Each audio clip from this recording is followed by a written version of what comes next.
మనము అపోస్తలుల సిద్ధాంతమును నేర్చుకుంటున్నాం.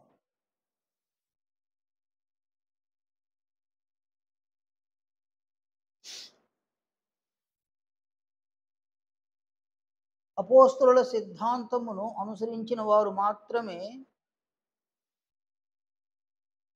క్రీస్తు యేసు యొక్క మహిమను పొందగలరు.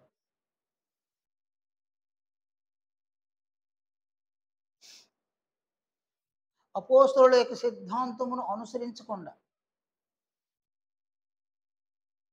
ఎంతకాలము క్రైస్తవులము అని అనుకున్నా క్రీస్తు మహిమను మాత్రము పొందలేరన్నమాట.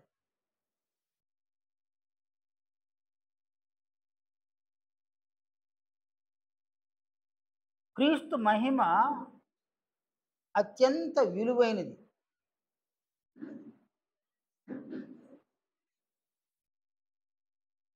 క్రీస్తు మహిమకు సాటి అయినది ఈ లోకంలో మరొకటి లేనే లేదన్నమాట.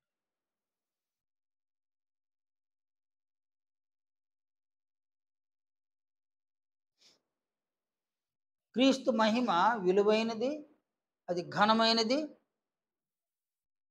అది చాలా మహిమ కలిగినది, అది కీర్తింపదగినది, అది శాశ్వతమైనది.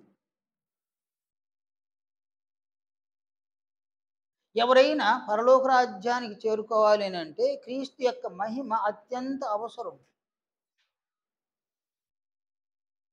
క్రీస్తు మహిమ లేకుండా పరలోక రాజ్యానికి ఏ క్రైస్తవుడు అనుమతింపబడ్డనమాట. క్రీస్తు మహిమను ఎంత శాతము మనం కలిగి ఉన్నామో తీర్పులో మనము అగుపరుచుకోవలసిన ఆవశ్యకత ఉందన్నమాట.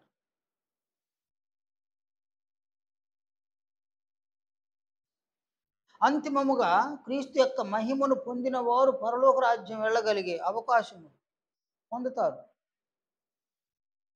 క్రీస్తు మహిమను సంఘములో ఉండి కూడా పొందినటువంటి వారు పరలోక రాజ్యం వెళ్ళే అవకాశాన్ని చేతులారా జార విడుచుకుంటారనమాట. అందువలన క్రీస్తు యొక్క మహిమను పొందడము సంఘములో ఉన్న ప్రతి ఒక్కరి బాధ్యత. క్రీస్తు యొక్క మహిమను పొందాలి అని అంటే అపోస్తలుల సిద్ధాంతములను అనుసరించాలి. వారంతటి వారైనా అపోస్తలుల సిద్ధాంతమును అనుసరించకుండా క్రీస్తు యొక్క మహిమను పొందలేరు.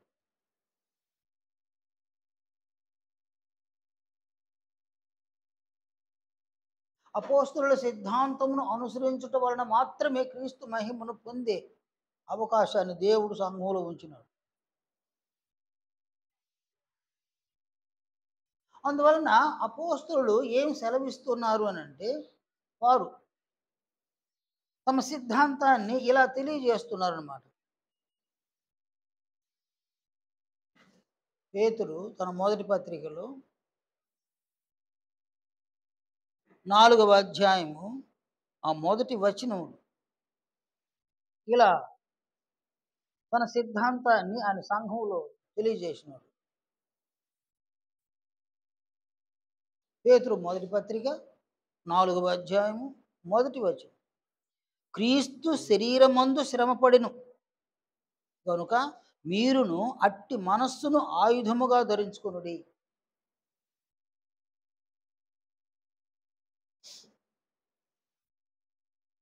సంఘములో ఉన్నటువంటి వ్యక్తులు శ్రమపడేటువంటి ఒక మనస్సును ఆయుధముగా ధరించుకోవాలి అన్నది అపోస్తలుడి సిద్ధాంతం.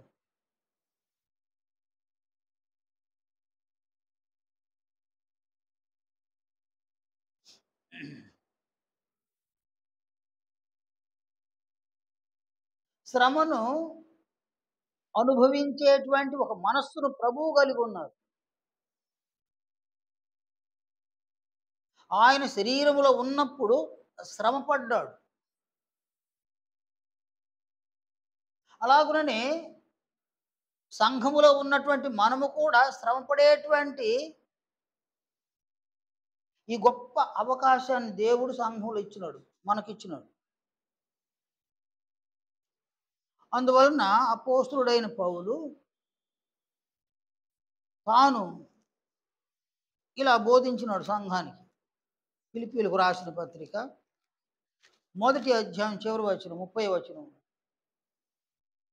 క్రీస్తునందు విశ్వాసముంచుట మాత్రమే గాక ఆయన పక్షమున శ్రమపడుతూ ఆయన పక్షమున మీకు అనుగ్రహింపబడెను అని అన్నాడు. అంటే అపోస్తలుడైన పౌలు కూడా ఈ సిద్ధాంతాన్ని తెలియజేసినాడు. కనుక క్రీస్తు కొరకు క్రీస్తు పక్షమున సంఘములో ఉన్నటువంటి మనము శ్రమలను అనుభవింపవలసిన ఆవశ్యకత ఉంది. ఎందుకంటే క్రీస్తు మహిమను మనం పొందాలి.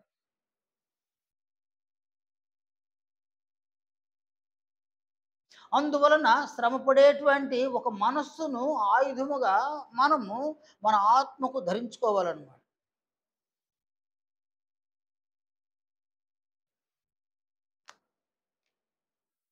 అంటే మనిషి శారీరక శ్రమ అంటే శరీరానికి శ్రమలు, అలాగుననే మనస్సుకు కూడా శ్రమలు వస్తాయన్నమాట. మానసిక శ్రమ. ఏ నరుడు కూడా శరీరానికి శ్రమ కలగాలి అని అనుకోరన్నమాట.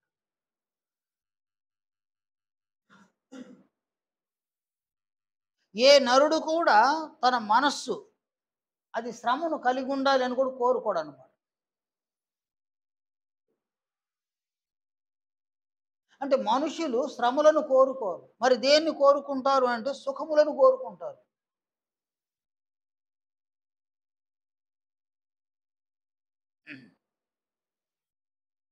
శరీరాన్ని ఎంత సుఖపెట్టినా అది ఇంకా సుఖపడాలి అని కోరుకుంటుంది. మనస్సుని ఎంత సుఖపెట్టినా అది ఇంకా సుఖపడాలి అని కోరుకుంటుంది అనమాట. మనము చిన్న వయసు నుంచి కూడా మన శరీరాన్ని, మన మనస్సును సుఖపెట్టేటువంటి ఒక అలవాటును ఒక అలవాటు చేసినామన్నమాట.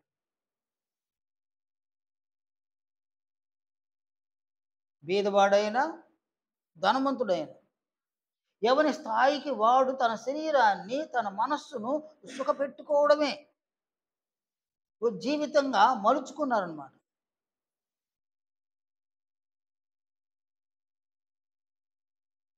కనుక ఇక్కడ మనస్సు, శరీరం ఈ రెండింటికి సుఖం కావాలి. శారీరక సుఖము కావాలి, మానసిక సుఖము కావాలి.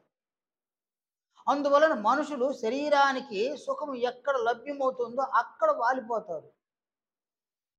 శరీరానికి ఎక్కడెక్కడ సుఖము కలుగుతుందో అక్కడికి మనస్సు వారిని నడిపిస్తుంది అన్నమాట. శరీరానికి సుఖాన్ని కలిగేటువంటి వాటిని కొనుక్కోమంటుంది. శరీరానికి సుఖాన్ని ఇచ్చేటువంటి వాటిని కాపాడుకోమంటుంది. శరీరానికి సుఖాన్ని ఇచ్చేటువంటి వాటిని దాచిపెట్టుకోమంటా ఉంది. ఈ సుఖము మనుషులను నడిపిస్తూ ఉందన్నమాట.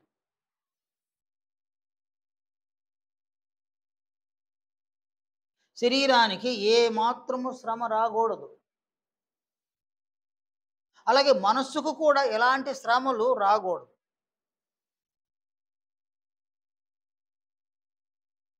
మనస్సుకు శ్రమలు వస్తే మనస్సు కృంగిపోతుంది. శరీరానికి శ్రమలు వస్తే శరీరము నలిగిపోతుంది అన్నమాట. శరీరము శ్రమల ద్వారా నలిగిపోవడము ఇష్టం లేదు. శ్రమల ద్వారా మనస్సు కృంగిపోవడం కూడా ఇష్టం లేదన్నమాట. అందువలన మనుషులు సహజంగా శరీరాన్ని సుఖపెట్టాలి, మనస్సు కూడా సుఖంగా ఉండాలి.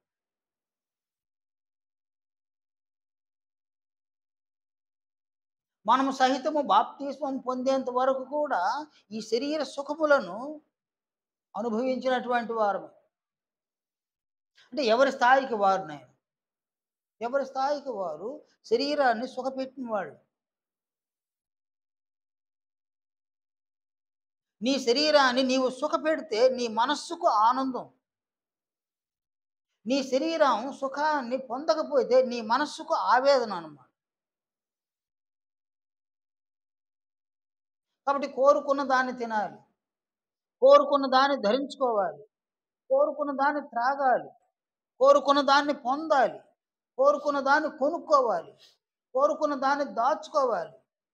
ఇట్లా ఈ కోరుకున్నది నీవు దేన్ని కోరుకుంటావో అది నీ శరీరానికి ఉపయోగమైన, అది ఉపయోగం కాకపోయినా నీవు కోరుకున్నది కానీ లభ్యమైతే అక్కడ సుఖం ఉందన్నమాట.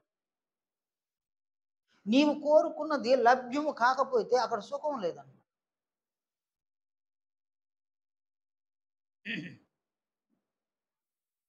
అందువల్ల మనుషులందరూ ఏం చేస్తున్నారంటే సుఖము ఎక్కడ ఉందో అక్కడికి వాలిపోతూ ఉన్నారన్నమాట.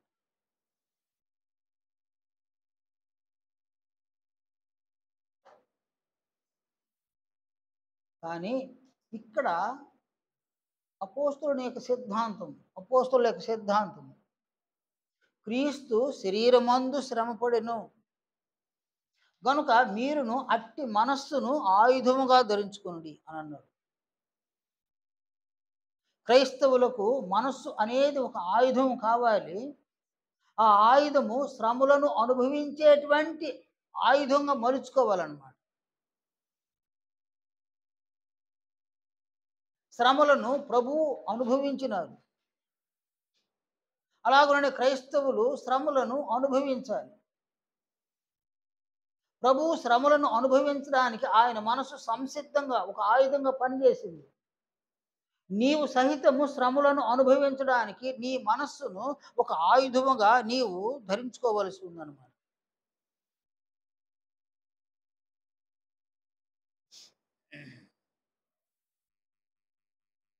శ్రమలను ఎందుకు అనుభవించాలి?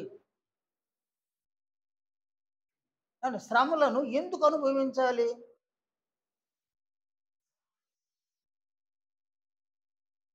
క్రీస్తు యేసు యొక్క మహిమను పొందుటకు ఈ శ్రమలను అనుభవించాలన్నమాట. పేతురు తన మొదటి పత్రికలో మొదటి అధ్యాయము 8-9 వచనాలు ఇలా బోధించినాడు. మీరు ఆయనను చూడకపోయినను ఆయనను ప్రేమించుతున్నారు. ఇప్పుడు ఆయనను కన్నులారా చూడకయే విశ్వసించుచు మీ విశ్వాసమునకు ఫలమును అనగా ఆత్మ రక్షణను పొందుచు చెప్పనశక్యమును మహిమాయుక్తమునైన సంతోషము గలవారై ఆనందించుతున్నారు. కాబట్టి ఇక్కడ మీరు ఆయనను చూడకపోయినను ఆయనను ప్రేమించుతున్నారు. దాని భావం ఏందనైనా, మీరు ఆయనను చూడకపోయినా, ఎవరిని చూడకపోయినా సంఘానికి రాసినాడు. సంఘానికి రాస్తే ఏమన్నాడు? మీరు ఆయనను చూడకపోయినా అంటే బాప్తిస్మం పొందిన అనేకులు అప్పటికే క్రీస్తుని చూడలే, అంటే ఆయన శారీరకంగా చూడలేదన్నమాట. సంఘం ఏర్పడి కొంతకాలం అయింది. అప్పటికి సంఘంలో ఉన్నవాళ్ళు కొంతమంది క్రీస్తుని చూసి ఉంటారు, కొంతమంది చూడలే. కానీ ఇక్కడ పూర్తిగా చూడని వాళ్ళ కొరకు రాసినాడు. యెరూషలేములో పెంతెకోస్తు దినము నాడు సంఘం 3000 మందితో ఏర్పడింది కదా. ఆ సంఘములో ఉన్న వాళ్ళు ఎవరైనా యేసు ప్రభువును చూసి ఉంటారేమో, కానీ ఇక్కడికి వచ్చేసరికి వీడు ఎవరు చూడలే. మీరు ఆయనను చూడకనే ఆయన ఏం చేస్తున్నారు? ప్రేమిస్తున్నారు. ఏంది నాయన ఇది? దాని అర్థం ఏమై ఉంటుంది? దాని భావం ఏమై ఉంటుంది?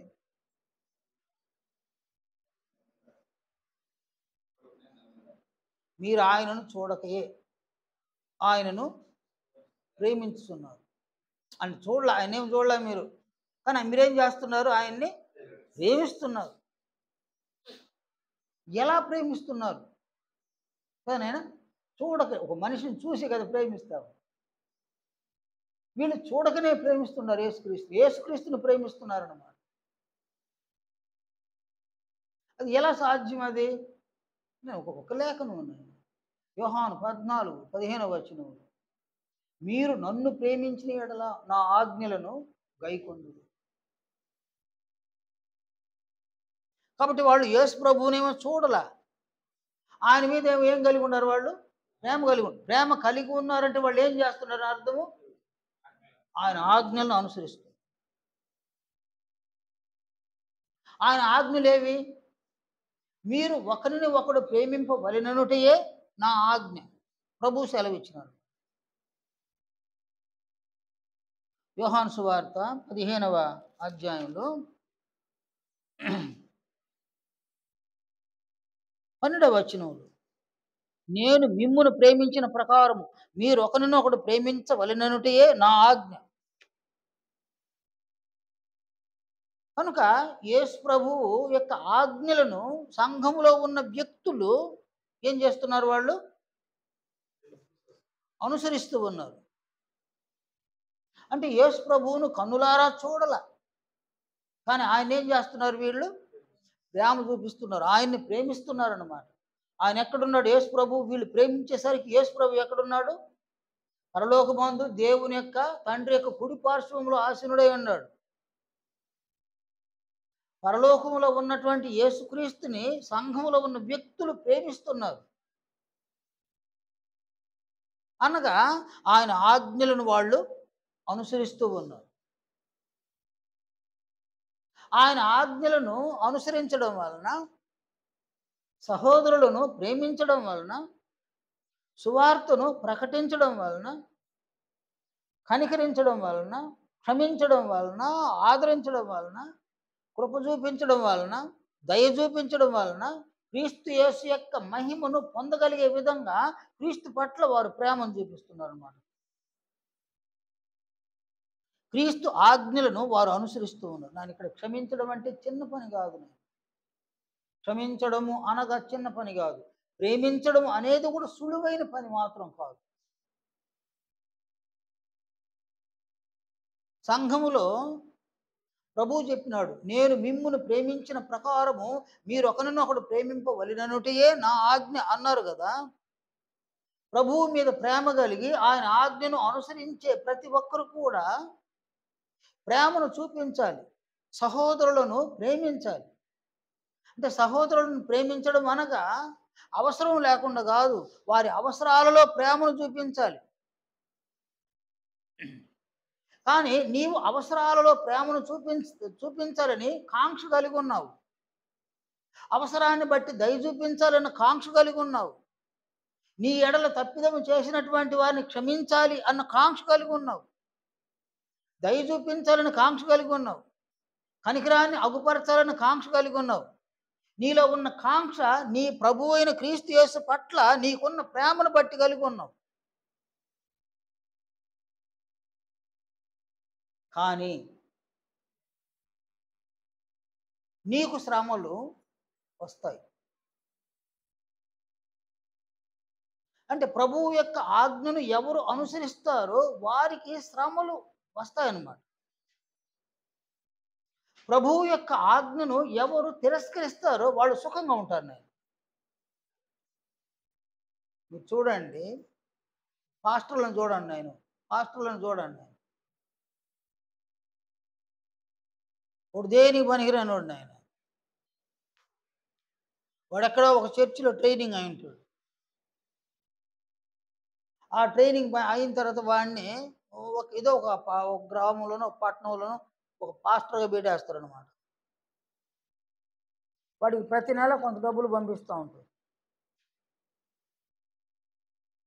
అలాగే వాని పని అంతా ఏంటంటే క్రీస్తు బోధించిన, అపోస్తలులు బోధించిన బోధను సంఘములో బోధించి సంఘములో ఉన్న వ్యక్తులు క్రీస్తు యేసు యొక్క మహిమను పొందడానికి వారు ప్రయాసపడేటువంటి వాళ్ళేం కాదు.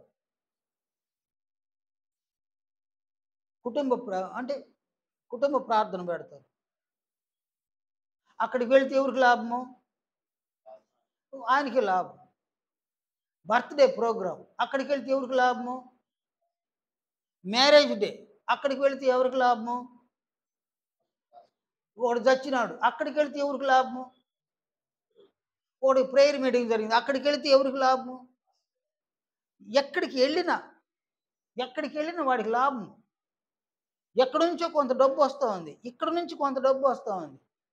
ఎవరికో కష్టం వచ్చింది, వాళ్ళకింటికి వెళ్ళి ప్రార్థన చేయాలి. అక్కడికి వెళ్తే ఏమి లాభము? ఎవరికి లాభము? ఒకడు వ్యాపారం ప్రారంభిస్తున్నాడు అక్కడికి వెళ్తే ఎవరికి లాభము?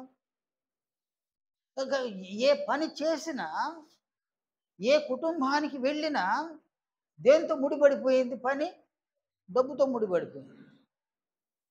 ఆయన దిశ మారిపోద్ది అనమాట. ఆయన దిశ మారిపోద్ది.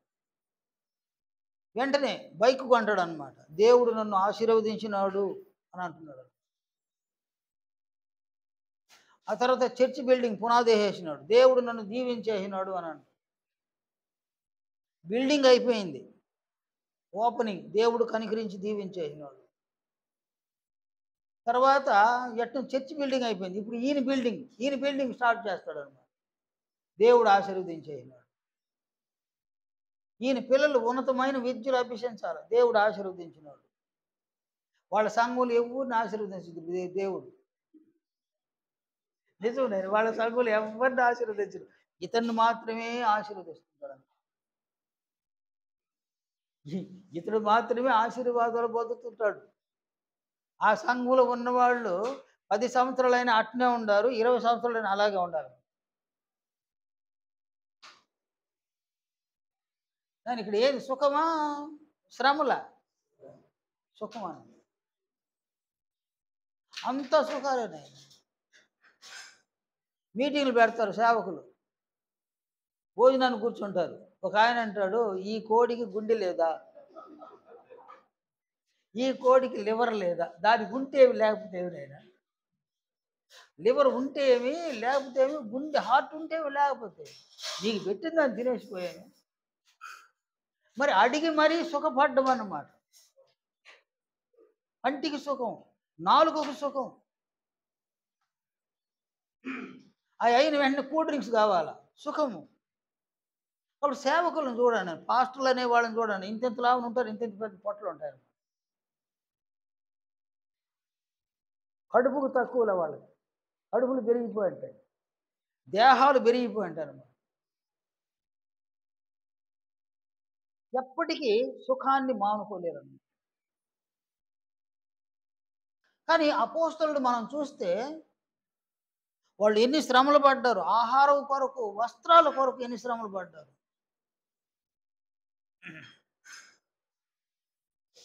వర్ణనాతీతం అన్నమాట. నన్ను కొంచెం కట్ చేయదండి. అలాగున సేవకులుగా పిలువబడే పాస్టర్లైనా ఆ పాస్టర్ల వద్ద ప్రార్థనలు చేయించుకునేవారైనా ఎవరికి వారు శ్రమలను కోరుకోవడం, సుఖాలను మాత్రమే కోరుకుంటూ ఉన్నారు.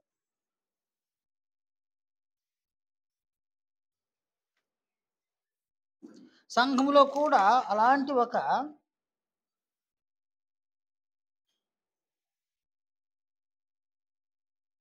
చెడు సంస్కృతి మొదటి శతాబ్దంలో మనం చూడగలం.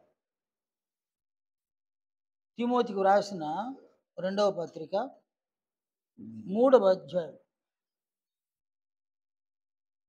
4వ వచనంలో అపోస్తులుడైన పౌలు సంఘములో ఉన్న వ్యక్తులను ఉద్దేశించి ఇలా చెప్పినాడు: ద్రోహులు, మూర్ఖులు, గర్వాంధులు, దేవుని కంటే సుఖానుభవము ఎక్కువగా ప్రేమించేవారు, సంఘానికి వెలుపల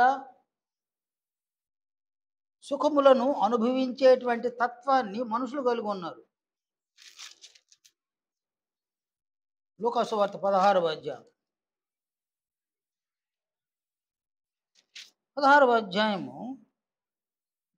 19వ వచనంలో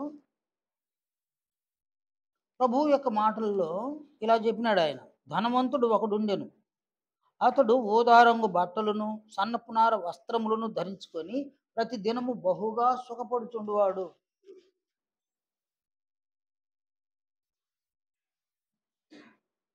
అంటే మనుషులు సంఘమునకు వెలుపల సుఖాన్ని కలిగి ఉన్నారు.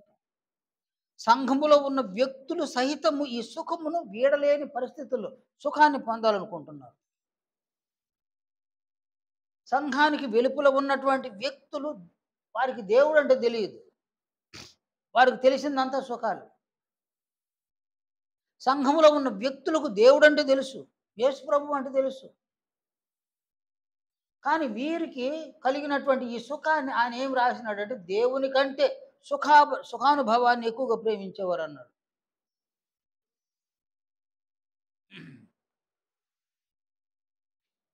కాబట్టి సంఘంలో సుఖమును అనుభవించేటువంటి ఒక మనస్సును కలిగిన వ్యక్తులు లేకపోలే. ఒక వ్యక్తి సుఖమును అనుభవిస్తే వాని లైఫ్ పూర్తిగా పాడైపోతుంది. ఒక వ్యక్తి శ్రమలను అనుభవిస్తే అతడు అభివృద్ధి చెందుతాడనమాట.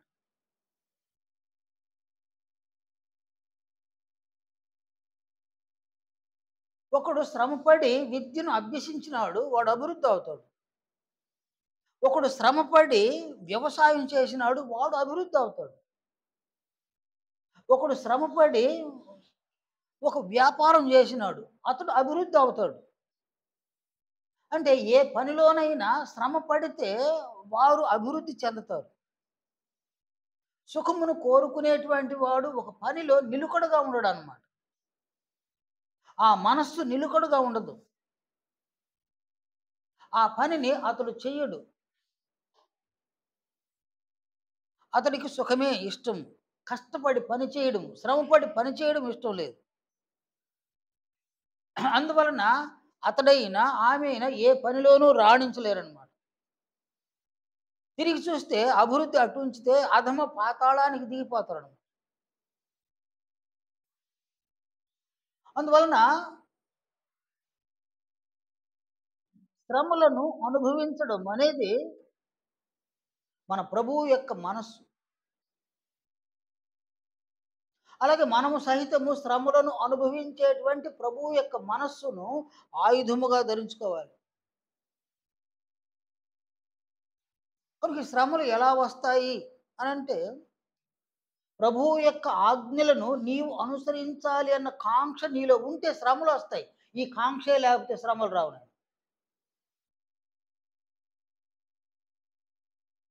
నేను మళ్ళీ చెప్తున్నా, ప్రభువు యొక్క ఆజ్ఞలను అనుసరించాలి అన్న కాంక్ష కలిగి ప్రభువు యొక్క ఆజ్ఞలను అనుసరిస్తే ఈ శ్రమలు వస్తాయి.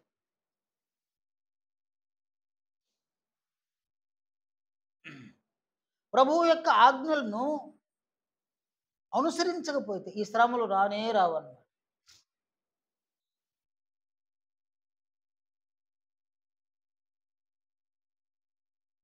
కాబట్టి ఇక్కడ ప్రభువు, నా ప్రభువు, అలాగే నా వారు ఉన్నారన్నమాట. నా కుటుంబంలో ఉన్న వ్యక్తులు నావారు, నా బంధువులు నావారు, నా స్నేహితులు నావారు, నా ఊర్లో ఉన్న ఇరుగు పొరుగు వారు నావారు. ఇది ఒక వర్గం అన్నమాట. బంధువులు అనేది ఒక వర్గం అయితే, కులం అనేది ఒక పెద్ద వర్గం. నా కులము, నా మతము అనేది నా వారని సూచిస్తుంది అన్నమాట. నీవు ఎవరి మధ్యన జన్మించినావో, ఏ కులములో జన్మించినావో, ఏ మతములో జన్మించినావో, ఆ మతములో ఉన్న వ్యక్తులు, ఆ కులములో ఉన్న వ్యక్తులు, వారి యొక్క ఆచారాలు, వారి జీవన శైలి, వారు చేసే క్రియలు, వారు మాట్లాడే మాటలతో నీవెప్పుడో వారితో ఒదిగిపోయి ఉంటావు అన్నమాట. వారితో మనం ఒదిగిపోయినాం అనమాట. వాళ్ళకిలాగే మనం మాట్లాడు, వాళ్ళకిలాగే మనం క్రియలు చేయడం, వాళ్ళకిలాగే ఆచారాలను అనుసరించడం, వారికిలాగే మనం ఇతరులను పొగడడం, వారికి లాంటి ఆహార నియమాలు కలిగి ఉండడం, వారికి లాంటి వస్త్రాలను కలిగి ఉండడం, ప్రతిదీ మన మధ్యలో, మనం ఎవరి మధ్యలో ఉన్నామో వారు ఎలా మాట్లాడతారో అలా మనం మాట్లాడతాము, వారు ఎలాంటి క్రియలు చేస్తారో అలాంటి క్రియలు మనం చేస్తాము, వారు ఎలాంటి పండుగలు ఆచరిస్తారో ఆ పండుగలు మనం ఆచరిస్తాము, ఎలాంటి ఆచారాలు అనుసరిస్తారో అలాంటి ఆచారాలు మనం అనుసరిస్తాం. వాళ్ళతో మనం ఒదిగిపోయినామన్నమాట. ఒదిగిపోయినాం. కనుక ఇక్కడ మనుషులను అలా కలిపి పెట్టింది ఏదంటే ఆచారాలు, ఆ పండుగలు, ఆహారాలు, ఇవి అన్నమాట. అవి అలా కలిపి పెట్టుడు అన్నమాట. కానీ ఇక్కడ మనము క్రీస్తు యేసును ప్రేమిస్తే, క్రీస్తు యొక్క ఆజ్ఞలను మనం అనుసరిస్తే, క్రీస్తు యొక్క ఆజ్ఞలు ఏ మతంలో మనం పుట్టినామో ఆ మతస్థులకు అది విరుద్ధం. క్రీస్తు యొక్క ఆజ్ఞలు ఏ కులములో పుట్టినామో ఆ కులస్తులకు విరుద్ధం అది. అలాగే ఏ కుటుంబంలో ఉన్నామో ఆ కుటుంబీకులకు, ఏ బంధువుల మధ్యన ఉన్నామో ఆ బంధువులకు కూడా క్రీస్తు యొక్క ఆజ్ఞలు అంటే వాళ్ళకి ఇష్టం లేదన్నమాట. ఎందుకంటే ఆయన శత్రువులను ప్రేమించమంటాడు. కానీ మనం ఏ సమాజంలో ఉన్నామో, మన వారిని ఎవరిని అనుకుంటున్నామో, ఏ కులములో ఉన్నామో, ఏ మతములో ఉన్నామో వారందరూ కూడా శత్రువులను ద్వేషించేవారు. శత్రువులను ప్రేమించేవారు కాదు. కాబట్టి వాళ్ళందరికీ భిన్నమైన వాడు యేసుప్రభు. ఆయన క్షమించమంటాడు. కానీ ఇక్కడ ఇంట్లో ఒక భార్య తప్పు చేస్తే భర్త క్షమించడం, భర్త తప్పు చేస్తే భార్య క్షమించడం. అంటే క్షమించేటువంటి ఒక వైఖరి, ఒక గుణము, ఒక స్వభావము భార్య భర్తల మధ్యలో, తల్లిదండ్రులకు బిడ్డలకు మధ్యన లేదు, బంధువుల మధ్యన లేదు. మీరు చూడండి, ఆయన ఒక తప్పిదం జరిగింది, అన్నదమ్ముల మధ్య ఒక పెద్ద తప్పిదం జరిగిందనమాట. అంతే, వాడు చచ్చేంత వరకు వీడు వాడి దగ్గర సాంగత్యం చేయడు, వీడితో వాడు సాంగత్యం చేయడు, వాడితో వీడు సాంగత్యం చేయడు. వాడు చచ్చిన వాడి సావుకు కూడా వెళ్ళను అంటాడు, వీడు దీక్ష పొందుతాడు అన్నమాట. వాడింట్లో ఒక శుభకార్యమో వెళ్ళడు, దేనికి వెళ్ళరు. నేను ఒక చిన్న చిన్న తప్పిదమే, పెద్ద తప్పిదమేం కాదు. సంవత్సరాల తరబడి మాట్లాడుకోరు, సంవత్సరాల తరబడి సాంగత్యం చేయరు. ఆ ఇంటి మీద కాకి ఈ ఇంటి మీద వాలకూడదు, ఈ ఇంటి మీద కాకి ఆ ఇంటి మీద వాలకూడదు, కాకులు కూడా చంపేస్తారు. అంత ద్వేషం, అంతటి శత్రుత్వం మనం. కాబట్టి యేసు ప్రభువు శత్రువులను ప్రేమించండి అంటే అది మన వాళ్ళకి ఇష్టం లేదు. శత్రువులను ద్వేషించడం ఇష్టం. యేసు ప్రభువు నీ ఎడల తప్పిదం చేసిన వాళ్ళని క్షమించమని అన్నాడా? అది వీళ్ళకి ఇష్టం ఉంది. తప్పిదం చేస్తే సంబంధాలని వదులుకుంటాం అంతే, క్షమించేది దాఖలాలు లేవన్నమాట. అలాగే యేసు ప్రభు కనికరాన్ని చూపించమంటాడు. కానీ మన వాళ్ళు ఎలాంటి, ఎవడు ఎట్టపోయితే నాకేమయ్యా అనేటువంటి మనస్తత్వం కలిగిన వాడు. యేసు ప్రభు దయ చూపించమంటాడు. కానీ మన వాళ్లకు దయ చూపించే అవకాశాలు లేవను. పూర్తిగా మనము ఎవరిని మన వాళ్ళు అని అనుకుంటున్నామో వాళ్ళందరూ కూడా మనము నమ్మిన, మనము ప్రేమిస్తున్న క్రీస్తు యొక్క ఆజ్ఞలకు విరుద్ధముగా జీవించేవారు అన్నమాట. ఎప్పుడైనా వాళ్ళకు క్రీస్తు అవసరం అవుతాడు. ఎవరికి? వాళ్ళకు సహితము క్రీస్తు అవసరమైనప్పుడు ఆయన ఒక కరివేపాకులాగా వాడుకుంటారు యేసు ప్రభు. వారి పిల్లలకు బాగలేదా, హాస్టల్ దగ్గర తీసుకొస్తారు, అయ్యా ప్రార్థన చేయంటారు. చర్చి దగ్గర తీసుకుపోతారు బిడ్డలను. కుటుంబంలో కష్టాలు వచ్చేసినాయా, అనారోగ్యంతో మంచాలు పట్టినారా, వాళ్ళ ఇంటి దగ్గరికి వెళ్ళి పాస్టర్లు పెద్ద పెద్ద ప్రేయర్లు చేయాలన్నమాట. అపాయాల్లో క్రీస్తు కావాలి, అనారోగ్యాల్లో క్రీస్తు కావాలి. కానీ క్రీస్తు యొక్క ఆజ్ఞలు మచ్చుకైనా మేము అనుసరించం. ఎందుకంటే మొదటి నుంచి కూడా ఆ కులములో ఉన్నవారు, ఆ మతములో ఉన్నవారు, ఆ జాతిలో ఉన్నవారు నా వారు, నీ వారు, మనందరి వారు కూడా అప్పటి నుంచి కూడా పితృ పారంపర్య ఆచారములను అనుసరించేటువంటి వారు అనమాట. పేతురు రాసిన మొదటి పత్రిక, మొదటి అధ్యాయము 18-19 వచనాలు చూడండి. పేతురు మొదటి పత్రిక మొదటి అధ్యాయము 18 వచనం 19 వచనం. పితృ పారంపర్యమైన మీ వ్యర్థ ప్రవర్తనను విడిచిపెట్టినట్లుగా.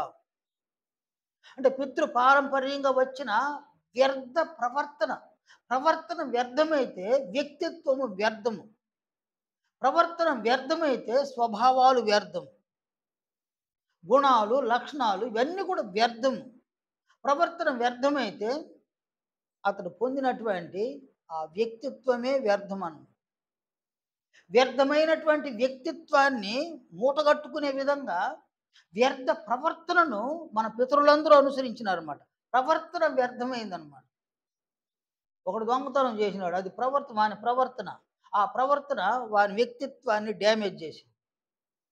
ఒకడు దొంగిలించినాడు, అది వాడి ప్రవర్తన, ఆ ప్రవర్తన వాని వ్యక్తిత్వాన్ని డ్యామేజ్ చేసింది. ఒకడు జారత్వం చేసినాడు, అది వాని ప్రవర్తన. ఆ ప్రవర్తన వాని వ్యక్తిత్వాన్ని డ్యామేజ్ చేసింది. అలాగే ఒకడు వ్యభిచారి, ఒకడు త్రాగుబోతు, ఒకడు దోచుకునేవాడు, ఒకడు నరహంతకుడు, ఇలాగున ఒకడు అబద్ధ సాక్ష్యం చెప్పేవాడు. ఇలాగున మన పూర్వీకులందరూ కూడా ఇలాంటి ప్రవర్తనను కలిగి ఉండడం వలన వారి వ్యక్తిత్వము డ్యామేజ్ అయిపోయిందనమాట. వ్యక్తిత్వాన్ని ఎవరు పట్టించుకోవడం లేదు. వెండి బంగారములనైనా పట్టించుకుంటా ఉన్నారే కానీ వ్యక్తిత్వాన్ని ఎవరు పట్టించుకోవడం. వ్యక్తిత్వాన్ని అనగా క్యారెక్టర్ని చూడగలిగితే నేను ఇంత చెడ్డ వ్యక్తినా అని అర్థమవుతుంది అనమాట. ఏ ఒక వ్యక్తి కూడా తన క్యారెక్టర్ని చూసుకోవడంలో అద్దంలో కనిపించే ఈ పై రూపాన్ని చూస్తూ ఉన్నాడే కానీ ఈ రూపం లోపల ఉన్న ఆత్మ యొక్క క్యారెక్టర్ ఎలా ఉందనేది తెలుసుకోలేకపోతున్నాడు. అది అద్దంలో కనిపించేది కాదు, అది అపోస్తలుల బోధలో మాత్రమే చూడగలం, వారి సిద్ధాంతంలో మాత్రం చూడగలం. కనుక మన పూర్వీకులందరూ కూడా వ్యర్థ ప్రవర్తనను కలిగి వ్యర్థమైన స్వభావాలు, వ్యర్థమైన గుణాలు, వ్యర్థమైన లక్షణాలతో నిండిపోయినాయి. నేటి వరకు కూడా అదే వ్యర్థ ప్రవర్తనను మన గ్రామాల్లో, మన పట్టణాల్లో, మనవారు, మన బంధువులు, మన స్నేహితులు, మన కులస్తులు, మన మతస్థులు అనుసరిస్తూనే ఉన్నారు. ఎన్ని దేవుళ్ళను పూజ చేసినా వ్యక్తిత్వం మారడంలో,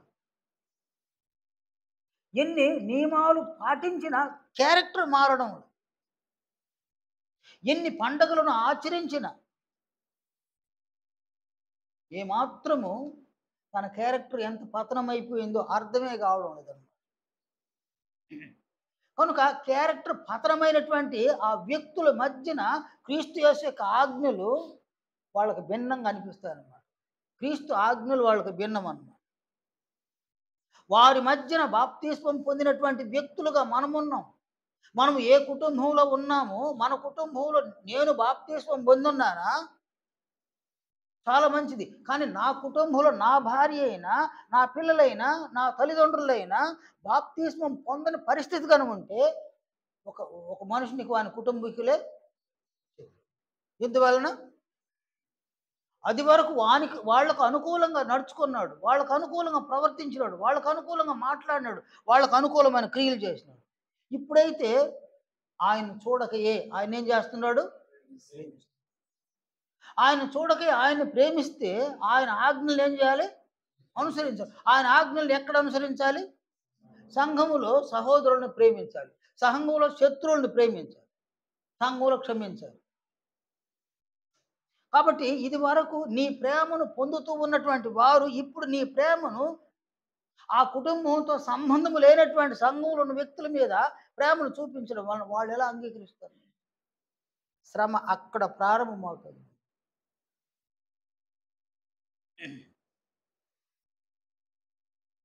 మనకు తెలుసు సంఘం అనగా దేవుని కుటుంబం, మన తండ్రి యొక్క కుటుంబం. ఆ కుటుంబంలో నేను జన్మించున్నా, నాకంటే ముందు జన్మించిన వారు ఉన్నారు, నాకు తరువాత జన్మించిన వారు ఉన్నారు. నాకు ముందు జన్మించిన వాళ్ళు నాకు సహోదరులే, నాకంటే పెద్దవాళ్ళు. నాకు వెనుక జన్మించిన వాళ్ళు సహోదరులే, నాకంటే చిన్నవాళ్ళు. మేము ఒక కుటుంబ సభ్యులము, కనుక ఒక తండ్రి బిడ్డలము. కాబట్టి ఒకరిని ఒకరు ప్రేమించబద్దులమై ఉన్నాము. ఇది నీకు తెలుసు, నాకు తెలుసు. కానీ బాప్తిస్మం పొందినటువంటి వ్యక్తులు మన కుటుంబంలో ఉన్న వారికి తెలియదు, మన బంధువులకు తెలియదు, మన స్నేహితులకు తెలియదు, మన కులస్తులకు తెలియదు, మన మతంలో ఉన్న వాళ్ళకు కూడా తెలియదు. అందువలన ఇది వరకు నీవు ఎవరి మధ్యన ఎక్కువగా ఎవరిని ప్రేమించి ఎవరి కొరకు జీవించినావు, ఎవరికి ఇష్టపూర్వకంగా మాట్లాడినావు, ఎవరికి ఇష్టమైన క్రియలు చేసినావో వాళ్ళ మధ్య నుండి ఇప్పుడు ప్రభువును ప్రేమించడం వలన వారిలో నుంచి నీవు ప్రత్యేకం పడతావు అన్నమాట. నీ మాటలు ప్రత్యేకం, నీ క్రియలు ప్రత్యేకం, నీ నడత ప్రత్యేకం, నీ దినచర్య ప్రత్యేకం, నీ ప్రవర్తన ప్రత్యేకంగా మెల్లమెల్లగా నీలో మార్పు కలగడం వలన నీలో కలిగిన మార్పును వాళ్ళు గమనిస్తారు. ఏదో మాలో నుంచి తప్పిపోతున్నారు, మాలో నుంచి దూరం అయిపోతున్నారు అన్నంతగా వాళ్ళు నిన్ను అబ్జర్వేషన్ చేస్తారు. అబ్జర్వేషన్ చేసినప్పుడు ఏం చేస్తారు నాయన? ఖచ్చితంగా నిలదీస్తారు. ఇలాంటి సిచ్యువేషన్ ఎవరికి రావాలా? మీలో ఎవరికైనా వచ్చింది ఇలాంటి సిచ్యువేషన్? ఎవరికైనా వచ్చింది? నాకు వచ్చింది నాయన. మీలో ఎవరికైనా వచ్చిందా? ఎవరికి ఇంకా రాలేదంటే మీరు ఆ కులాన్ని వదిలి బయటికి రాలా, ఆ మతాన్ని వదిలి బయటికి రాలా, ఆ కుటుంబాన్ని వదిలి ఉండొచ్చు, ఆడనే ఉండొచ్చు. కానీ క్రీస్తుని ప్రేమించడంలో ఎక్కడో సఫలం కావడం. కానీ క్రీస్తుని ప్రేమిస్తే సిచ్యువేషన్ ఇలా ఏర్పడుతుంది. ఎందుకంటే ఇక్కడ క్యారెక్టర్ని మార్చుకోవడం. వ్యక్తి మారకుండా క్యారెక్టర్ మారడు. క్యారెక్టర్ మారదన్నమాట. వ్యక్తి మారాలి అంటే మాటలు మారాలి. అది వరకు మాట్లాడే మాటలు ఇప్పుడు మారాలి. ప్రవర్తన మారాలి. అది వరకటి ప్రవర్తన మారాలి. దినచర్య మారాలి. అది వరకు దినచర్య మారాలి. క్రియలు మారాలి. నీవు మారుతూ ఉన్న సంగతి ఎవరి మధ్యన ఉన్నావో వారికి అర్థమవుతా ఉంది. వాళ్ళకి అర్థమైతే వాళ్ళు నిన్ను ద్వేషిస్తారు. వాళ్ళు నిన్ను ద్వేషిస్తే నువ్వు ఎక్కడ బ్రతకాలా? నేను నీ వాళ్ళు నిన్ను ద్వేషిస్తే నీవు ఎక్కడ బ్రతకాలి? ఆ? ఆ? నేను అది ఉత్త మాటలు నాయన. సంఘంలో ఏం బతుకుతున్నారు నేను సంఘం. ఇక్కడికి వచ్చేది ఆదివారం ఒక గంట సేపు కూర్చొని పోతాం. ఈడేడ బతుకుతాం మనం.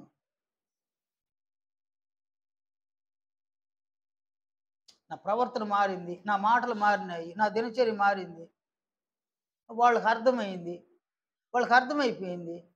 ఇప్పుడు నేను ఎవరి మధ్య బతకాలి? వాళ్ళు ఏం చేస్తారు? మెల్లగా ద్వేషిస్తారు. నా వాళ్ళు అనుకున్న వారు నన్ను ద్వేషిస్తారు. నా వాళ్ళు అనుకున్న వారు నన్ను ద్వేషిస్తే నేనేమవుతాను? నేను ఒంటరి అనే ఫీలింగ్ వస్తుంది అన్నమాట. నేను ఒంటరిని అనే ఫీలింగ్ వస్తుంది. నేను ఒంటరి అనే ఫీలింగ్ వస్తే అది అది సుఖమా శ్రమల? అది ఖచ్చితంగా రావాలి. నా వాళ్ళు ఎంతటి వాళ్ళని సరే వండియా నా ప్రభువు కావాలి. నా ప్రభువు కావాలి. ఇది వరకు మిమ్మల్ని ప్రేమించింది చాలు. మీకు ఒక దండేసేసి ఒక దండం పెట్టి మిమ్మల్ని ప్రేమించింది చాలు. ఇక ముందు కూడా నేను బాధ్యతగా మీ పట్ల వ్యవహరిస్తా. కానీ నేను ప్రేమించదగిన వ్యక్తి ఎవరు? నా కొరకు తన ప్రాణాన్ని సిలువలో బలిగా పెట్టిన ఆ వ్యక్తిని నేను ప్రేమించాలి. ఎందుకంటే ఆయన నన్ను ప్రేమించిన. నేను పుట్టక ముందే నన్ను ప్రేమించి, నేను పాపము చేయకముందే నన్ను ప్రేమించి, నా ఆత్మ పాపముల చేత అపరాధముల చేత మరణించకముందే నన్ను ప్రేమించి నా ఆత్మను బ్రతికించడానికి సిలువలో బలిగా తను తాను అర్పించుకున్నాడు. ఆయన గొప్పవాడా? వీళ్ళు గొప్పవాళ్ళు? ఎవరికి వాళ్ళు గొప్పవాళ్ళు? మరి ఆయన గొప్పవాడా? వీళ్ళు గొప్పవాళ్ళు? ఎవరికి వాళ్ళు గొప్పవాళ్ళు. కానీ ఎవరికి వాళ్ళు గొప్పవాళ్ళు అని ఇప్పుడు ఏం చేయాలి? నేను ఎవరిని ఎంత ప్రేమించాలను అంత ప్రేమించాలి. నేను ఒక బిడ్డ పుట్టినారు నాయన, ఒకే కొడుకు అనుకో, ప్రేమ ఎంత ఉంటుంది నాయన? కదా ఎక్కువ ప్రేమ కదా బిడ్డ మీద. 2 ఏళ్ళకి ఇంకో బిడ్డ పుట్టినాడు. ఇప్పుడు ప్రేమ ఏం చేయాలి? ఇప్పుడు పంచేయాలన్నమాట. ప్రేమను పంచేయాలన్నమాట. ఇంకో బిడ్డ పుట్టినాడు. ప్రేమలు అన్నప్పుడు 3 ప్రేమలు 4 ప్రేమలు రావు. ప్రేమ ఒకటే. ప్రేమ అనేది ఒకటే అన్నమాట. ఒక బిడ్డ పుడితే ఒక ప్రేమ, ఇంకో బిడ్డ పుడితే ఇంకో ప్రేమ, అట్రాదన్నమాట. మీరు ఎవరినైనా చూడండి ఆయన, ప్రేమ ఒక్కటే, ఒకే ప్రేమ.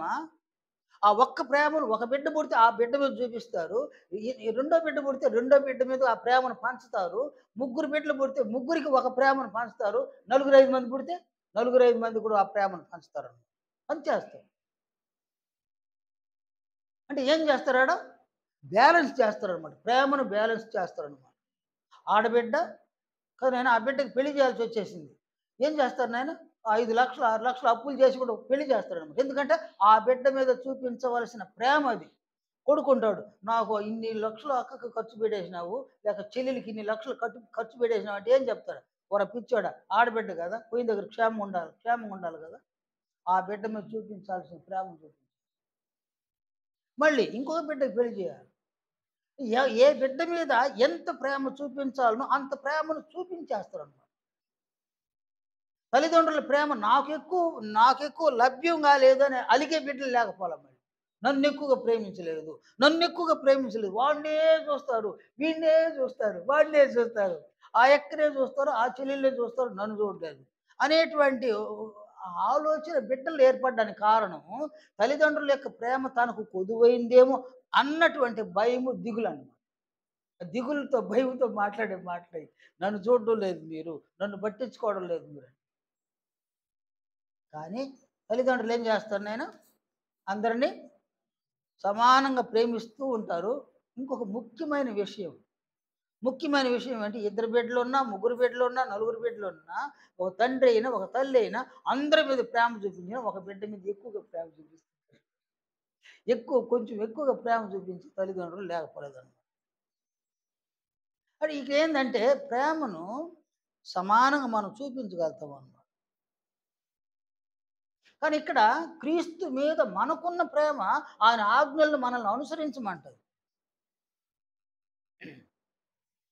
కానీ మన ప్రభువైన క్రీస్తు యేసుని గురించి మన వాళ్ళకి ఎవరికి తెలియదు అన్నమాట. అది వరకు క్రైస్తవుడు కాకముందు, క్రైస్తవురాలు కాకముందు ఏ కుటుంబంలో ఉన్నారో వాళ్ళే నా వాళ్ళు, ఆ బంధువులే నా బంధువులు, ఆ స్నేహితులే నా స్నేహితులు, ఆ కులమే నా కులం అనుకుంటూ అనే అనేక మందిని ప్రేమించినటువంటి వ్యక్తి ఇప్పుడు ఒక స్పెషల్గా తనతో సంబంధం లేని, తన కుటుంబంతో సంబంధం లేని సంఘములో ఉన్న వ్యక్తుల మీద ప్రేమను చూపిస్తే దాన్ని ఓర్చుకోలేరు, నేను అస్సలు ఓర్చుకోలేరు అన్నమాట. ఆ ఓర్చుకోలేనప్పుడు ఏం చేస్తారు వాళ్ళు, ఏం చేస్తారు నాయన, ఆటంకపరచరా? ప్రేమ చూపించడానికి వాళ్ళే ఆటంకులు అవుతారు, అడ్డంకులు అవుతారు. వాళ్ళు నిన్ను అడ్డుకున్నారు, వారిని ఎందుకు ప్రేమిస్తావు, వారికి ఎందుకు ఈ వాళ్ళకి సత్క్రియలు అంటే తెలియదు, జీవక్రియలు అంటే తెలియదు, అలాగే ప్రేమ క్రియలు అంటే తెలియదు, నిరీక్షణ క్రియలు అంటే తెలియదు, విశ్వాస క్రియలు అంటే తెలియదు. ఆ ఏ క్రియలు తెలియదు వాళ్ళకి, అసలు ఈ పదాలే వాళ్ళ జీవితంలో ఎప్పుడు వినుండ్రు. ఈ పదాలకు సంబంధించిన క్రియలను చేస్తూ ఉండగా ఈ పదాలే వాళ్ళకి అర్థం కాదు, ఈ క్రియలు అస్సలు బోధపడదు. అందువలన మాకు పెట్టవలసిన ఈ డబ్బును వాళ్ళకెందుకు పెడతావు, నీ సంపాదన మీద మాకు కదా అధికారము, నీవు సమకూర్చుకున్న దాని మీద మేము కదా హక్కుదారులము, వాళ్ళకెందుకు పెడతావు, వీళ్ళకెందుకు పెడతావు, ఇదేదో ఒక పిచ్చి మాటలు బయలుదేరుతాను. వాళ్ళు ఆటంకపడతారు, వాళ్ళు అభ్యంతరపరుస్తారు. దేన్ని అభ్యంతరపరుస్తారు, నీవు నీ సంఘములో ఉన్న వ్యక్తులను ప్రేమించనివ్వకుండా నిన్ను ఆటంకపరుస్తారు, నిన్ను అభ్యంతరపరుస్తారు. ఈ సంగతిని నీవెక్కడ చెప్పుకోలేవు అన్నమాట, నీవెక్కడ చెప్పుకోలేవు. నీ భార్య నిన్ను ఆటంకపరిస్తే ఎవరితో చెప్పుకుంటావు, కనీసం దేవుడితో చెప్పుకోవాల్సిందే కానీ సంఘంతో ఎవరితో చెప్పుకోలేవు. నీ భర్త నిన్ను ఆటంకపరిస్తే సంఘంలో సత్క్రియలు చేయకూడదు, ఎవరితో చెప్పుకోవాలి నాయన, ఎవరితో చెప్పుకోవాలి, దేవుడితో చెప్పుకోవాలి. కనుక ఇక్కడ క్రైస్తవులైన మనకు ఈ శ్రమలు రావాలి, ఎవరి ద్వారా రావాలి, ఒక నీ ఇంటి వారే అతనికి శత్రువు అగుదు. నీ ఇంట్లోనే నీకు శత్రువులు ఏర్పడాలి. అనగా ఎవరినైనా శత్రువులు అంటే ఎవరినైనా నీ అభివృద్ధిని అడ్డుకునేవాళ్ళు శత్రువులు అన్నమాట. నీవు సంఘములో సత్క్రియలు చేయడం వలన, ప్రేమను చూపించడం వలన, క్షమించడం వలన, ఆదరించడం వలన, కనికరించడం వలన నీవు క్రీస్తు యేసు యొక్క మహిమను పొందుతావు అన్న సంగతి నీకు అర్థమైనా ఈ సంగతి వాళ్ళకు అర్థమే కాదు. నీవు క్రీస్తు మహిమను పొందడానికి దానికోసము నేనేమైనా చేస్తాను అని ఒక తెగువను కలిగి ఉంటావు. ఎందుకంటే క్రీస్తు యొక్క మహిమ ముందు మరేది కూడా అంత విలువైంది కాదన్నమాట. నీవు సంపాదించుకున్నది ఏది క్రీస్తు యొక్క మహిమ ముందు విలువైంది కాదు. లోకాన్ని ఒకవైపు పెట్టి క్రీస్తు యొక్క మహిమను ఒకవైపు పెడితే ఈ లోకమే విలువైంది కాదు. అంతటి విలువైన క్రీస్తు యొక్క మహిమను నీవు పొందడానికి దేవుడు సెలవిచ్చిందంతే ఎంతనైనా నీ ఆస్తులు రాసి ఇవ్వమనలా ఆయన కదా, ఆస్తులు ఏమి రాసి ఇవ్వమనలా.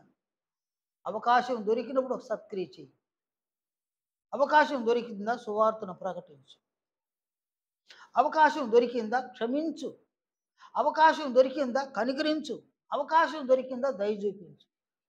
అంటే ఈ చిన్ని చిన్ని క్రియలతో క్రీస్తు యేసు యొక్క మహిమను నీవు పొందే అవకాశాన్ని దేవుడు ఇచ్చున్నాడు. నేను పెద్ద పెద్దవి కాదు, నేను ₹1,00,00,000 పెడితే క్రీస్తు మహిమ వస్తుంది, ఎవరు నన్ను పెడతారు ₹1,00,00,000 పోయి ఆ క్రీస్తు మాకెందుకు అంటారు. కానీ ఇక్కడ ₹1,00,00,000 పెట్టి క్రీస్తును సంపాదించుకొని యేసుప్రభు దేవుడు చెప్పడం వల్ల చిన్న సత్క్రియ. అది నీ సామర్థ్యాన్ని బట్టి సత్క్రియ చెయ్యి. నీ సామర్థ్యమును బట్టి సత్క్రియ చెయ్యి. నీ సామర్థ్యమును బట్టి సువార్తను ప్రకటించు. నీ సామర్థ్యాన్ని బట్టి కనికరించు, దయ చూపించు. నీ సామర్థ్యాన్ని బట్టి క్షమించు. క్రీస్తు యొక్క మహిమను సంఘంలో పొందు అని దేవుడు సెలవిస్తున్నాడు. అపోస్తలులు సిద్ధాంతాలు వాళ్ళు తెలియజేస్తున్నారు. కానీ ఇక్కడ నిన్ను అడ్డుకునేటువంటి వ్యక్తులు నీవారు, నీ కుటుంబస్తులు అడ్డుకుంటారు. చాలామంది ఫెయిల్ కావడానికి కారణం కుటుంబమే. క్రీస్తు మహిమను పొందకుండా ఎవరైనా ఫెయిల్యూర్ అవుతున్నారంటే కుటుంబం కారణం అన్నమాట. అటు తరువాత తన శరీరానికి ఉన్నటువంటి సుఖాలు కారణం. సుఖాలు కారణం, కుటుంబీకులు కారణం. అందువల్ల ఇక్కడ శరీరానికి సుఖాలు, నీవు గనక శరీరాన్ని సుఖపరచాలి అని అనుకుంటే క్రీస్తు మహిమకు బహుదూరంగా ఉంటావు. అలాగే నీవు ఆసక్తి కలిగి అనగా క్రీస్తు మహిమను పొందాలన్న ఆసక్తిని కలిగి సత్క్రియలు చేయాలి అని అనుకుంటే నీ కుటుంబంలో ఉన్నవారు అడ్డపడతారు. నీ శరీరమే నీకు ఆటంకము, నీ కుటుంబస్తులు నీకు ఆటంకం, అభ్యంతరాలు. నీ కులస్తులు అభ్యంతరం చేస్తారు, నీ స్నేహితులు అభ్యంతరపరుస్తారు, నీ బంధువులు అభ్యంతరపరుస్తారు, నీ ఇంటి వారు నిన్ను అభ్యంతరపరుస్తారు. నీవు సత్క్రియలు చేయకుండా, నీవు సువార్తను ప్రకటించనివ్వకుండా వాళ్ళు శాయశక్తిలో పనిచేస్తారు. పనిచేసేది వాళ్ళు కాదు, వాళ్ళ ద్వారా సాతానుడు పనిచేయిస్తాడు. ఎందుకంటే నీవు క్రీస్తు మహిమను పొందడము నీ తండ్రి అయిన దేవునికి ఇష్టమైన సాతానుడికి ఇష్టం కాదు. అందువలన నీ కుటుంబీకులు నీ మీద రెచ్చగొట్టి నీవు ఏ ఒక్క సత్క్రియ కూడా సంఘంలో చేరి కూడా చేస్తాడు. నెంబర్ 1. నెంబర్ 2, నీ శరీరంలో ఉన్న సుఖాలను నువ్వు తీర్చుకునే విధంగా ప్లాన్ చేసేస్తాడు. అందువల్ల శరీర సుఖానికి మరిగినటువంటి వాడు సంఘంలో క్రీస్తు మహిమను ఎప్పటికీ పొందజాలు. అలాగనే కుటుంబం ద్వారా సత్క్రియలు చేయకుండా, సువార్తను ప్రకటించకుండా అడ్డంకులను ఎదుర్కొనేటువంటి వారు కూడా ఈ క్రీస్తు మహిమను పొందడం చాలా కష్టం అన్నమాట. ఎందుకంటే మనకు మనుషులు కావాలి. నేను ఉదయం అయితే పొద్దుపోతే మనకెవరు కావాలి? మనకెవరు కావాలి? మనకు మనుషులు కావాలి. మనం ఇంట్లో ఉన్నాము, మనుషులు కావాలి బాబు. కనీసం మనతో మాట్లాడడానికని మనుషులు కావాలి. మన పనులు చేసి పెట్టడానికి మనుషులు కావాలి. ఒక మనుషులు మనతో మాట్లాడుతూ ఉంటే అదొక ఆహ్లాదం అన్నమాట. అసలు ఎవరు మాట్లాడకుండా ఒంటరిగా ఉంటే ఉండగలుగుతావు నాయన? ఎవ్వరు మాట్లాడకుండా ఒంటరిగా నీ ఇంట్లో ఉన్నావు నువ్వు, నీ భార్య నీతో మాట్లాడదు, నీ బిడ్డలు నీతో మాట్లాడరు, నీ అన్నదమ్ముళ్ళు మాట్లాడరు, అన్నదమ్ముడు భార్య మాట్లాడదు, చిన్నాయన పెదనాయనలు మాట్లాడరు, తల్లిదండ్రులు మాట్లాడరు, నీవు మాత్రమే గమ్ముని ఎవరు నీతో మాట్లాడుకుంటే ఏం చేస్తారు నేను? ఏం చేస్తావు నేను? పూర్వకాలంలో వెలివేసేవాళ్ళు అనమాట. గ్రామంలో వెలివేసే పద్ధతులు ఉండేటివి అనమాట. ఎవరైనా ఒక కుటుంబం తప్పు చేసేస్తే ఆ కుటుంబాన్ని వాళ్ళు బహిష్కరిస్తారనమాట. అక్కడే ఉంటారు కుటుంబం, వాళ్ళతో ఎవ్వరు మాట్లాడరు అనమాట. వాళ్ళని ఎవరు పనులకు పిలవరు అనమాట. వాళ్ళ ఇంటికాడికి ఎవరు బాగుండదు, ఎవరింటికాడికి వాళ్ళు రాకూడదు అనమాట.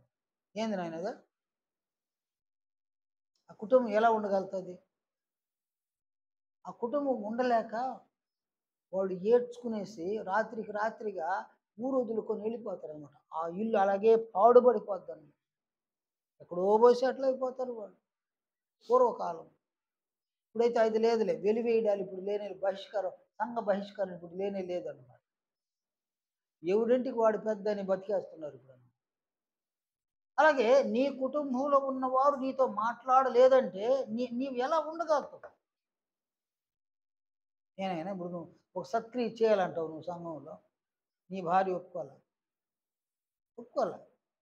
కాదు కూడదు అనుకొని కొంత డబ్బుతో సత్క్రియ చేసినావు, ఆమెకు తెలిసింది, ఇంటికి వెళ్ళినావు, డెడ్ లైన్ గీసేసింది, నాతో మాట్లాడబాకనేసి అయిపోయింది. ఒకరోజు ఆమె మాట్లాడలే, వంట కూడా చేయలే. రెండో రోజు మాట్లాడలే, వంట చేయలే. మూడో రోజు మాట్లాడలే, వంట చేయలే. నాలుగో రోజుకి ఏమవుతుంది? చిన్నపాటి ఒక గొడవ జరిగింది. ఏమి? ఎందుకు ఇలా మాట్లాడుకుని ఉండవు, నా మాట నువ్వు వింటున్నావా అని ప్రశ్న. కానైనా నా మాట నువ్వు విన్నావా? వినలేదు కదా. ఎవరెవరికో తీసుకొని డబ్బులు ఎందుకు ఖర్చు పెడతావు?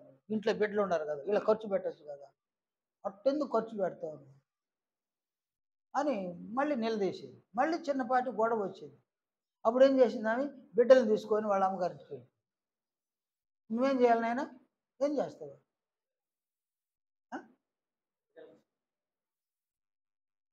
పోతావా పో అని కొంత పౌరుషంగా మాట్లాడేస్తాడనమాట.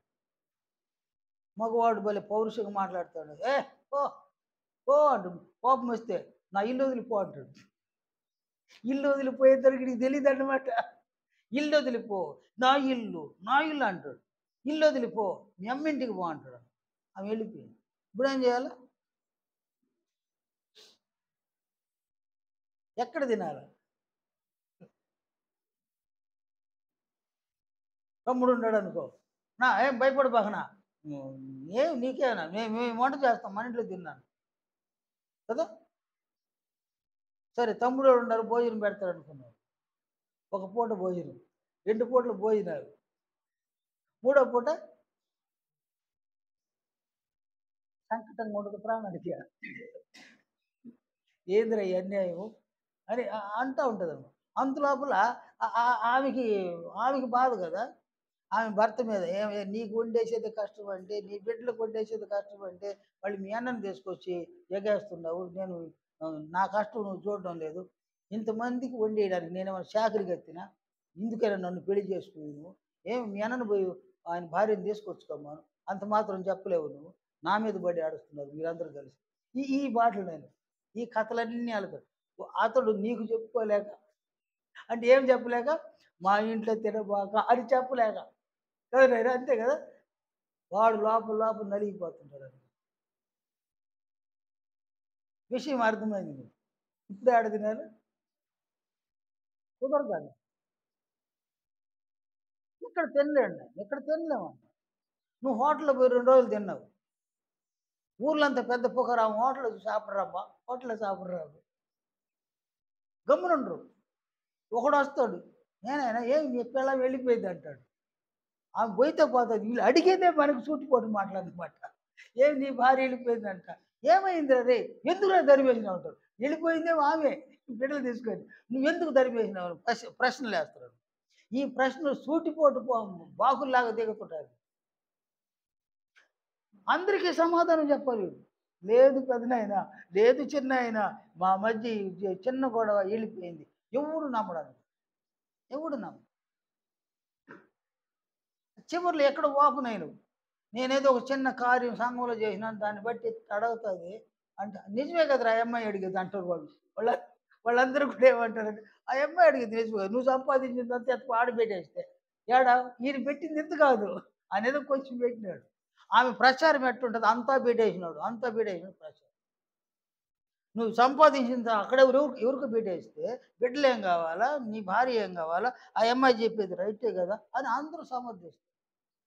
అదనైనా సరే ఎట్నో ఇదంతా పట్టి తలనొప్పులు ఎందుకు తీసుకురద్దామని అక్కడికి వెళ్తాం అత్తగారింటి. ఆడికి పోవడమే. ఇది వరకు అల్లుడు పోయితే ఒక విధంగా ఉంది, ఇప్పుడు పోయితే మరొక విధంగా ఉంది. మరొక విధంగా చూస్తున్నారు వాళ్ళందరూ కూడా. చూపులే తట్టుకోలేము, చూపులే తట్టుకోలేము. వాళ్ళు వార్నింగ్ల మీద వార్నింగ్లు ఇస్తారనమాట. ఈసారి కానీ జరిగితే బాగలేదు జాగ్రత్త అని వార్నింగ్లు అనమాట. ఏదో సర్ది చెప్పి పంపిస్తారు. నన్ను సత్క్రియ చేయడానికి ధైర్యం వస్తుంది. మళ్ళీ సత్క్రియ చేయడానికి అస్సలు ధైర్యం రాదు. అక్కడికి ఏమైపోతారు, శ్రమలు వచ్చినాయి, కాంప్రమైజ్. అమ్మా తాయి, నువ్వు చెప్పినట్టు తింటాను, నువ్వు చెప్పినట్టు వింటాను, ఇక నేను పైసా ఎవరికి ఖర్చు పెట్టను, కాంప్రమైజ్. కానీ ఇక్కడ క్రీస్తు యేసును ప్రేమించేటువంటి వారు ఈ శ్రమలను కలిగే ఉంటారు. కాబట్టి ఇక్కడ ఒక క్రైస్తవుడు తన భార్యను క్రైస్తవ్యంలోనికి మార్చుకోవడానికి చాలా ప్రయత్నించారు. తన విశ్వాసానికి ఆటంకం కలగకుండా, అభ్యంతరం కలగకుండా చేసుకోవడానికి ప్రయత్నించాలి. ఇక్కడ జ్ఞానం కావాలి. జ్ఞానాన్ని ఆయన ఇస్తాడు. జ్ఞానం మనం పొందాలి. జ్ఞానము చొప్పున వారితో కాపురం చేయాలి. ఏ పురుషుడు తన భార్యతో జ్ఞానము చొప్పున కాపురం చేస్తాడో ఆ పురుషుడు సక్సెస్ అవుతాడన్నమాట. ఏ పురుషుడు జ్ఞానము చొప్పున కాపురం చేయడో అతడు సక్సెస్ కానే కాడన్నమాట. అంటే క్రీస్తు యొక్క మహిమను పొందడంలో సక్సెస్ కాడన్నమాట. నీవు క్రీస్తు మహిమను పొందగలిగితే ఆ పక్షమందు నీ భార్య ఆశీర్వదింపబడుతుంది అన్నమాట. ఎందుకంటే నీవు క్రీస్తు మహిమను పొందినావా, జ్ఞానము చొప్పున కాపురం చేసి క్రీస్తు మహిమను పొందినావా, నీవు పొందే క్రీస్తు మహిమను చూడడంలో ఆ కేవలం మహిమ ఆమె కనబడదు. అక్కడ ఆ నడత, ఆ ప్రవర్తన, ఆ దినచర్య, ఆ జీవితం ఎంత బెస్ట్గా ఉంది నా భర్త యొక్క జీవితం అని చూసినప్పుడు ఆమె నీతో కాపురం చేయాలి. నేను నా భర్తతో పాటు ఈ క్రైస్తవ జీవితాన్ని జీవిస్తాను అన్నట్టుగా ఆమె ఆటంకంగా ఏర్పడదు. నీకు అనుకూలంగా మలుచుకోవచ్చు అన్న. నీకు ఆమె అనుకూలమైతే ఆమె సహితము క్రీస్తు మహిమను పొందేలాగున మీరు ఇరువురు కలిసి సమూహంలో జీవించవచ్చు. కాబట్టి శ్రమలు ఎవరి దగ్గర వస్తాయైనా కదా, ఒకని ఇంటి వారి అతనికి ఖచ్చితంగా యేసు ప్రభు మాటలు అబద్ధం. ఒకని ఇంటి వారి అతనికి శత్రువులో కుదురు. శత్రువు అంటే దాని అర్థం ఏంది నాయన? అక్కడ ఆ సందర్భంలో శత్రువు అంటే ఏంది అర్థం? క్రీస్తు మహిమను నీవు పొందనివ్వకుండా నిన్ను అడ్డుకునేవాడు, నిన్ను ఆటంకపరిచేవాడు నీ కుటుంబం. క్రీస్తు మహిమను పొందితే నీ ఆత్మ ఏమవుతుంది? అభివృద్ధి చెందుతుంది. నీ ఆత్మ అభివృద్ధి చెందే క్రీస్తు మహిమను నీవు పొందకుండా నిన్ను అడ్డుకునే వాళ్ళు ఎవరు? ఆటంకపరిచే వాళ్ళు ఎవరు? వాళ్ళే శత్రువులు. చివరికి ఏం చేయాలి మనం? శత్రువుల్ని వాళ్ళని సైతం. అక్కడేం కావాలి మనకి? జ్ఞానం కావాలి. అందువలన పేతురు అంటాడు జ్ఞానం చొప్పున కాపురం చేయండి అన్నాడు 3వ అధ్యాయంలో.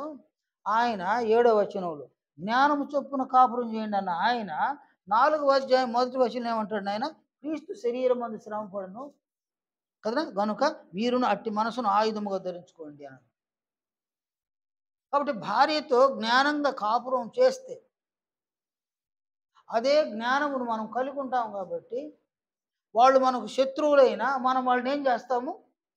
ప్రేమిస్తాం. కాబట్టి మన ప్రేమను వారు పొందుతారు. కాబట్టి మన ప్రేమను వారు అర్థం చేసుకుంటారు. కాబట్టి మనకు అభ్యంతరము, ఆటంకము కలగకుండా మన విశ్వాస జీవితాన్ని మనం ప్రభుతో కలిసి జీవించడానికి వీలు పడుతుంది. కాబట్టి క్రీస్తు యొక్క మహిమను మనం పొందేటువంటి అవకాశం ఉందన్నమాట. మొదటి శతాబ్దంలో వీళ్ళందరూ చాలా శ్రమలు పడ్డారు. నేను తెస్సలోనిలకు రాసిన ఈ పత్రికను చూడండి. ఇక్కడ అపోస్తులుడైన పౌలు సెలవిచ్చిన ఈ మాటలు 2వ పత్రిక 1వ అధ్యాయం. ఈయనేమన్నాడంటే 4-5 వచనాలు. మీ హింసలన్నిటిలోను మీరు సహించుచున్న శ్రమలలోను మీ ఓర్పును విశ్వాసమును చూచి మేము దేవుని సంఘములలో మీ యందు అతిశయపడుచున్నాము. కాబట్టి మొదటి శతాబ్దంలో తెస్సలోనికైలో ఉన్న సంఘస్థులు చాలా శ్రమలు పడ్డారు, చాలా హింసలు పడ్డారు. ఎందుకు అలా హింసలు, ఆ శ్రమలు పడ్డారంటే 5వ వచనంలో అంటాడు దేని కొరకు మీరు శ్రమ పడుచున్నారో ఆ దేవుని రాజ్యమునకు మీరు యోగ్యులని ఎంచబడు నిమిత్తము మీరిట్లు ఓర్చుకొనుట దేవుని న్యాయమైన తీర్పునకు స్పష్టమైన సూచన అయి ఉన్నది. ఇప్పుడు వారందరూ కూడా శ్రమ పడడానికి కారణం ఏదైనా దేవుని రాజ్యంలోనికి వాళ్ళు ప్రవేశించాలి. ప్రవేశించాలంటే ఏం కావాలి? క్రీస్తు మహిమ కావాలి. ఈ క్రీస్తు మహిమను పొందడానికి వాళ్ళు అనేక శ్రమలు పొందినారు. శ్రమల ద్వారా ఒక వ్యక్తి సంపూర్ణుడు అవుతాడు అన్నమాట. అంటే వ్యక్తిత్వంలోనికి ఒక వ్యక్తి సంపూర్ణుడు అవుతాడు. శ్రమలు లేకుండా ఒక వ్యక్తి సంపూర్ణమైన వ్యక్తిగా మార్చబడడు అన్నమాట.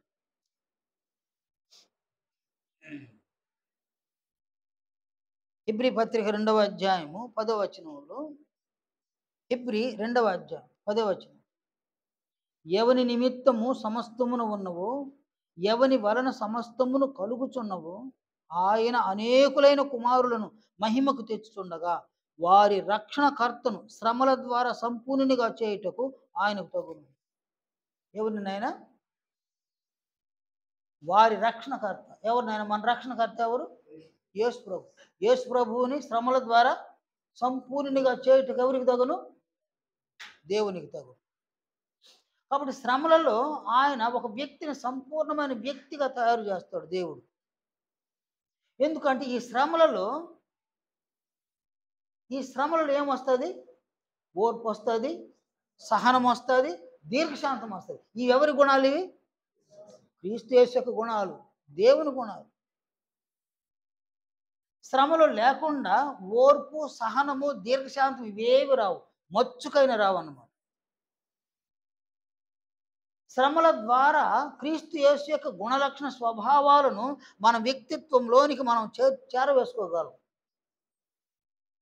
అందువలన దేవుడు సంఘములో ఉన్నటువంటి మనకు క్రీస్తు యేసునందు విశ్వాసం ఉంచడమే కాదు, ఆయన పక్షమున శ్రమలను అనుభవించడానికి కూడా మనకు అనుగ్రహించినాడు అన్నమాట.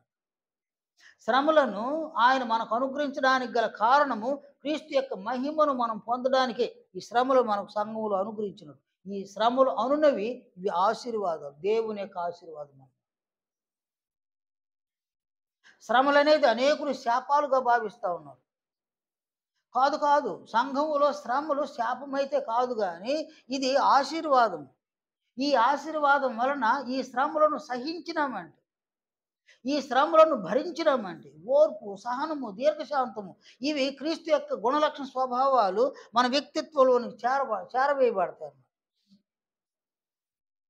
దాంతోపాటు మనం క్రీస్తు పట్ల చూపించే ప్రేమ, ఆ ప్రేమను బట్టి అగుపరిచే క్రియలు, మాట్లాడేటువంటి మాటలు, జీవపు క్రియలు, సత్క్రియలు ఇవన్నీ కూడా మన వ్యక్తిత్వంలోనికి చేరవేయబడతాయి అన్నమాట.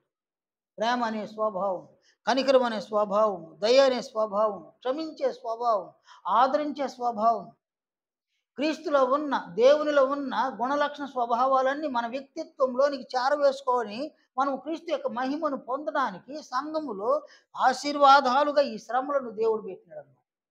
శ్రమలు రావాలి వారు. కానీ అందరూ ఏం కోరుకుంటున్నారు నాయన?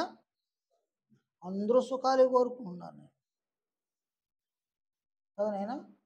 ఈ హిందువులందరూ కూడా ఆడవాళ్ళు ప్రతి శుక్రవారం ఒక గిన్నె ఒకటి చేత పట్టుకొని, కొబ్బరికాయ, కర్పూరం పెట్టుకొని, ఒక చిన్న అరటిపండు ఒకటో రెండో పెట్టుకొని, అదనైనా ఒక అరమూర పూలు తీసి పెట్టుకొని, దాంట్లో వీటన్నింటినీ కొబ్బరికాయ ఒకటి తీసుకొని వెళ్తారు. అక్కడికి వెళ్ళి వాళ్ళు చేసే పూజలు ఏంది నాయన? ఏమని పూజలు చేసేది వాళ్ళాడ? నంబర్ 1 ఈ తాలిబొట్టు చల్లగా ఉండాలంట. అంటే దాని అర్థం ఏంటి? నా భర్తకి ఏదైనా జరిగిందా, మంచి జాగ్రత్త అని వార్నింగ్ ఇవ్వడం అనమాట. ఈ కొబ్బరికాయ దాను, ఈ కర్పూరం దాను, ఈ హాఫ్ మూర పూలు కూడా దాని, నీకు జాగ్రత్త.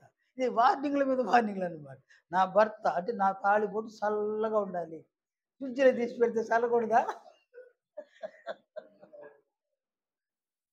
నెక్స్ట్, నా బిడ్డలు బాగుండాలి. నా బిడ్డలు బాగుండాలి. ఏంది నేను సుఖమా ఏంది? ఏం అడుగుతున్నారు ఆడ? అది ఏం అడుగుతున్నారు? సుఖాలు అడుగుతున్నారా? కదా నైనా? వాళ్ళట్టు బాగానేలే. ఇప్పుడు పాస్టర్లు, పెద్ద పెద్ద పాస్టర్లు పాపం ప్రార్థనలు చేస్తారు కదా, వాళ్ళు ఏమైనా శ్రమలు రావాలని ప్రార్థన చేస్తుంటారు. వాళ్ళు కన్నీటి ప్రార్థన అంటాడు. అడిగేదంతా లిస్టు పెట్టి అడుగుతుంటాడు ఆయన. అది కావాలి, ఇది కావాలి, ఇది కావాలి, అది కావాలని అడుగుతారు నేను. అంటే ఆయన ఇవ్వని దాన్ని కూడా అడుగుతుంటారు నేను. ఎవరు ఇవ్వని దాన్ని? దేవుడు దేన్ని ఇస్తాడు ఆయన? అడుగుడి మీకు ఇవ్వబడును అని అన్నాడు కదా. ఏం అడిగితే ఇస్తాడని? దేన్ని ఇస్తాడు ఆయన? పరిశుద్ధాత్మను అడిగితే ఇస్తాడు, జ్ఞానమును అడిగితే ఇస్తాడు కదా నాయన. క్రీస్తు యొక్క అడుగు జాడలలో నేను నడుచుకోవడానికి పరిశుద్ధాత్మ ద్వారా నన్ను నడిపించంటే నడిపిస్తాడు. ఇవన్నీ పక్కన పెట్టేసి నాకు చర్చి బిల్డింగ్ లేదు ఇయ్యంటే నాకు చర్చి లేదు, నాకు ఈ దేవుడా నాకు చర్చి లేదంటే చర్చిలో ఉండాల్సింది ఎవరు? ఎవరు నేను చర్చిలో ఉండాల్సింది ఎవరు నాయన? దేవుడా నువ్వా? చర్చిలో ఉండాల్సిన దేవుడైతే ఆయనకి లేని అక్కడ నీకెందుకు? ఓ మనం చూస్తా ఉన్నాం నాయన, ఇజ్రాయేల్లో యెరూషలేము దేవాలయం ఎప్పుడో నెబుకద్నెజరు పడగొట్టినాడు ఆ దేవాలయాన్ని. ఇంకా కూడా మొండి గోడలతో ఉండదు. ఆయనకి దేవాలయమే కావాలంటాడు. దేవాలయం ఏర్పడి ఉండదు ఆడ. ఇంతవరకు మొండి గోడలతో ఎందుకు ఉండదు ఆడ. యేసుప్రభు ఏమన్నారు? అమ్మా ఒక కాలం వచ్చుచున్నది, అప్పుడు యెరూషలేములోనైనను ఆ పర్వతం మీదనైనా దేవుని ఆరాధించరు అన్నాడు యేసుప్రభు. కానీ యోహాను సువార్తలో ఆయన 4వ అధ్యాయంలో ఆయన చెప్పిన మాటలు చూడండి ఆయన. దీన్ని ఎవరు గ్రహించనంటారు. యోహాను 4వ అధ్యాయము 21వ వచనం. అమ్మా ఒక కాలము వచ్చుచున్నది, ఆ కాలమందు ఈ పర్వతం మీదనైనను యెరూషలేములోనైనను మీరు తండ్రిని ఆరాధింపరు, నా మాట నమ్ముము. ఏమంటాడు ఆయన? యెరూషలేములో తండ్రిని ఆరాధించరు, పర్వతం మీద కూడా తండ్రిని ఆరాధించరు. మరి ఎక్కడ ఆరాధించాలి? ఎక్కడ ఆరాధించాలి? సరే, నా మాట నమ్ముము. మీరు మీకు తెలియని దానిని ఆరాధించువారు, మేము మాకు తెలిసిన దానిని ఆరాధించువారు. రక్షణ యూదుల నుండియే కలుగుచున్నది. అయితే యథార్థముగా ఆరాధించువారు ఆత్మతోనూ సత్యముతోనూ తండ్రిని ఆరాధించు కాలం వచ్చుచున్నది, అది ఇప్పుడును వచ్చే ఉన్నది. ఆయన ఎలా ఆరాధించాలంటాడు ఆయన? ఆత్మతో సత్యముతో ఆరాధించాలంటే నాకు మందిరం ఉంటేనే ఆరాధిస్తానంటే, నాకు చర్చ్ ఉంటేనే ఆరాధిస్తానంటే ఏనాయన చర్చి ఉంటేనే ఆయన ఆరాధింపడాలంటే యెరూషలేము దేవాలయం మొండి గోడలతో ఎందుకు ఉండదు ఆడ? దేవునికి అంత శక్తి లేదా? దాన్ని కట్టించే స్తోమత దేవునికి లేదా? చూడండి నాయన, ప్రపంచ దేశాలన్నీ కూడా ఇజ్రాయెల్ని చూస్తే భయపడతాయి. ఇజ్రాయెల్ మీద, ఆ దేశం మీద అటువైపు అయినా యుద్ధం చేస్తారు, కానీ ఆ యెరూషలేము దేవాలయం మొండి గోడలు ఉన్నది, దాని మీద ఒక బాంబు వేసేస్తే పుచ్చుకునే ఉన్నాయి. ఆ గోడలేనైనవే, ఆ గోడల మీద దాడి చేసి, వాడు అమెరికా కాదు రష్యా వాడైనా ఆ గోడ మీద ఒకసారి దాడి చేయము, వాడు ఎంత విజృంభిస్తాడు చూడండి. మళ్ళీ అది ఏ దేశమైనా దేవుడు వదలడు. అది ఒక నమూనా అన్నమాట. యెరూషలేము దేవాలయానికి ఒక నమూనా. కాబట్టి ఇక్కడ చర్చి కావాలనేది ఏది? దీనికోసం సంవత్సరాల తరబడి ప్రార్థన, ఆల్ నైట్ ప్రార్థన అదే, గొలుసు ప్రార్థన అదే, కన్నీటి ప్రార్థన అదే, ఉపవాస ప్రార్థన కూడా అదే. అంటే చివరికి దేవుని దగ్గర ప్రార్థన చేయడం కూడా దేనికోసం? సుఖాల కోసం. నా బిడ్డలు బాగా చదువుకోవాలి, ఉద్యోగాలు వచ్చేయాలి. ఒక పాస్టర్ ప్రార్థన చేస్తాడు ఆయన, బిడ్డలు ఆల్రెడీగా అమెరికాలో చదువుకుంటున్నారు, పెద్ద పెద్ద విద్యావంతులు వాళ్ళు, వాళ్ళ కొరకు ఈయన ప్రార్థన చేస్తాడు. ఇక్కడ ఏమని చేస్తాడు? ఆ బిడ్డలు ఇంకా బాగా చదవాలి, మంచి మంచి ఉద్యోగాలు వచ్చేయాలి, బాగా కట్నం ఇచ్చే అమ్మాయిలు రావాలి. వాళ్ళు చూడండి ప్రార్థన నేనైతే, అది ప్రార్థన, బాగా కట్నం ఇచ్చే అమ్మాయిలు రావాలని. నేను పక్కన నిలబడుకున్నాడు, దుర్మార్గుడా అనుకుంటున్నాను నేను, దుష్టుడా దుర్మార్గుడా అనుకుంటున్నాను నేను. ఆ ప్రార్థన చేసేసి వాళ్ళని పొగిడేసి, వాళ్ళ బిడ్డలను పొగిడేసి, వాళ్ళు ఇచ్చి 4 రూపాయలు తీసి జోబులు వేసుకొని వస్తారు. వీడి సుఖం వీడిది, వీడి సుఖం వీడిది అన్నమాట. ఈ సుఖం కొరకు ఈ ప్రార్థనలన్నీ, ప్రార్థన చేసిన సుఖం కొరకే, ఓ ప్రసంగం చేసిన సుఖం కొరకు, సుఖంగా కాదు. క్రీస్తు యేసు యొక్క మహిమను పొందడానికి ఈ శ్రమలు అత్యంత అవసరం, సుఖాలు కాదు. నీ ప్రభువు కొరకు నీవు నీ సుఖాలను పరిత్యజించలేవా? నీ తండ్రి అయిన దేవుని కొరకు నీ సుఖాలను పరిత్యజించలేవా? నీ తండ్రి కంటే గొప్పవా సుఖాలు? అలాగే క్రీస్తు యేసు యొక్క మహిమ కంటే సుఖాన్ని ఎక్కువగా ప్రేమించాలన్న. క్రీస్తు యొక్క మహిమ యొక్క విలువ తెలియనటువంటి వారు సుఖాన్ని ప్రేమిస్తారు, ఆ విలువను తెలిసిన వారు శ్రమలు కోరుకుంటారు ఖచ్చితంగా. ఎందుకంటే శ్రమల వలన ఆయన మనల్ని సంపూర్ణులుగా చేస్తాడు. శ్రమల వలన ఆయన శ్రమలలో సహితము మనల్ని ఆదరించి మనం క్రీస్తు యొక్క మహిమను పొందేలాగా మనల్ని ప్రోత్సహిస్తాడు. కనుక శ్రమలు అత్యంత అవసరము. సుఖాలు సంఘంలో ఉండి పొందాలనుకుంటే పొందవచ్చు, కానీ క్రీస్తు మహిమ పొందలేరన్నమాట. సంఘంలోని దేవుడు పిలిచింది ఎందుకు? క్రీస్తు మహిమను పొందడానికి పిలిస్తే, నీవు సుఖాన్ని పొందాలనుకుంటే దేవుని యొక్క సంకల్పానికి పూర్తిగా నీవు భిన్నంగా ఉంటావు, విరుద్ధంగా ఉంటావు. అందువలన సంఘములో ఉన్నటువంటి వ్యక్తులు క్రీస్తు యొక్క మహిమను పొందాలి అంటే అంతిమంగా అపోస్తలుల యొక్క సిద్ధాంతమును అనుసరించాలి. సిద్ధాంతం ఏం సెలవిస్తూ ఉందంటే శ్రమలను అనుభవించాలి. శ్రమలను అంటే ఊరి ఊరి గొడవ అంతా తీసుకొచ్చుకొని శ్రమలు తెచ్చుకోవడం కాదు. అటు కాదనమాట. ఆడి దగ్గరికి పోయి ఈడి దగ్గరికి పోయి కదా గొడవలు తెచ్చుకొని నాకు శ్రమలు వచ్చినాయి, నాకు బాధలు వచ్చినాయి అని అనుకోవడం కాదన్నమాట. పేతురు తన మొదటి పత్రిక 2వ అధ్యాయంలో ఆయన సెలవు ఇచ్చిన మాటలు చూడు. ఈయనన్నాడు, మొదటి పత్రిక 2వ అధ్యాయము 19వ వచనం 20వ వచనం, ఎవడైనను అన్యాయముగా శ్రమ పొందుచు దేవుని గూర్చిన మనస్సాక్షి కలిగి దుఃఖము సహించిన ఎడల అది హితమగు. అన్యాయంగా శ్రమ పొందడం. అన్యాయంగా శ్రమ పొందడం అంటే ఏందనైనా? అన్యాయంగా శ్రమ పొందడం.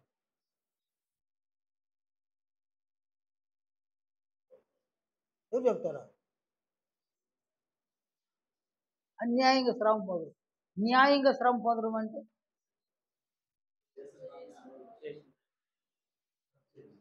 న్యాయంగా శ్రమ పొందడం అంటే ఏంది? అన్యాయంగా శ్రమ పొందడం అంటే నేను ఒకడు దొంగిలించినాడు ఆయన, వాడిని దండినారు. అది న్యాయం అన్యాయమా?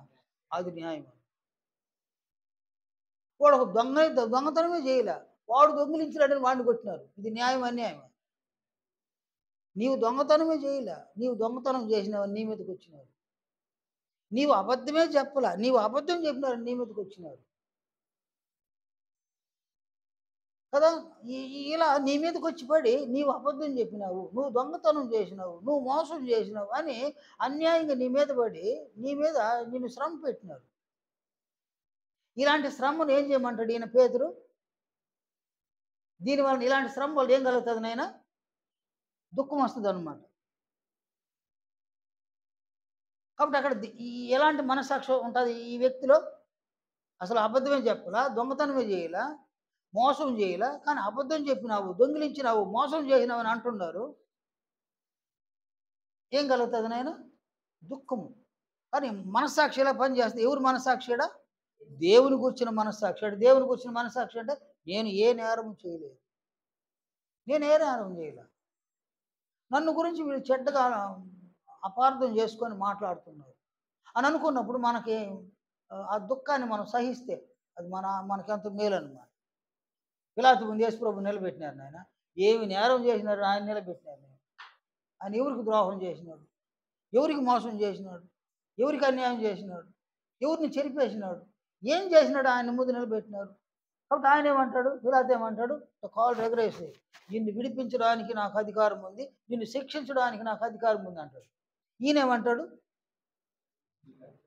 కదా నాయన? అక్కడ ఎంత దేవుని గూర్చిన మనస్సాక్షి నాయన, అది దేవుని గూర్చిన మనస్సాక్షి. నేను ఏ నేరం చేయలే, నన్ను ఏంది నువ్వు విడిపించేది కదా? నేనే తప్పిదం చేయలే, నన్ను ఏంది నువ్వు శిక్షించేది? అందువల్ల ఆయన అంటాడు, అక్కడి నుంచి నీకు అధికారం వస్తే తప్ప నా మీద నీకు ఎటువంటి అధికారం లేదు. అది దేవుని గూర్చిన మనస్సాక్షిని కలిగి ఉంటాడు యేసు. మనం సహితం ఏ నేరము చేయకుండా, ఏ తప్పిదం చేయకుండా, ఎవరో ఆ నేరాన్ని మనం చేసినామని, ఆ తప్పిదాన్ని మనం చేసినామని, ఆ నేరాన్ని ఆ తప్పిదాన్ని మన మీద మోపినప్పుడు మనకు దుఃఖం కలుగుతుంది. అందరూ మనల్ని నిలదీసినప్పుడు దుఃఖం కలుగుతాయి. కానీ ఇక్కడ దేవునికి వచ్చిన మనసాక్షి ఉంటే నేనే నేరం చేయలే, ఈ పాపం అమాయకులు, నేనైతే ఏ నేరం చేయలేదు. ఇది సహిస్తే అది హితమగును. ఎవరికి హితమవుతుంది?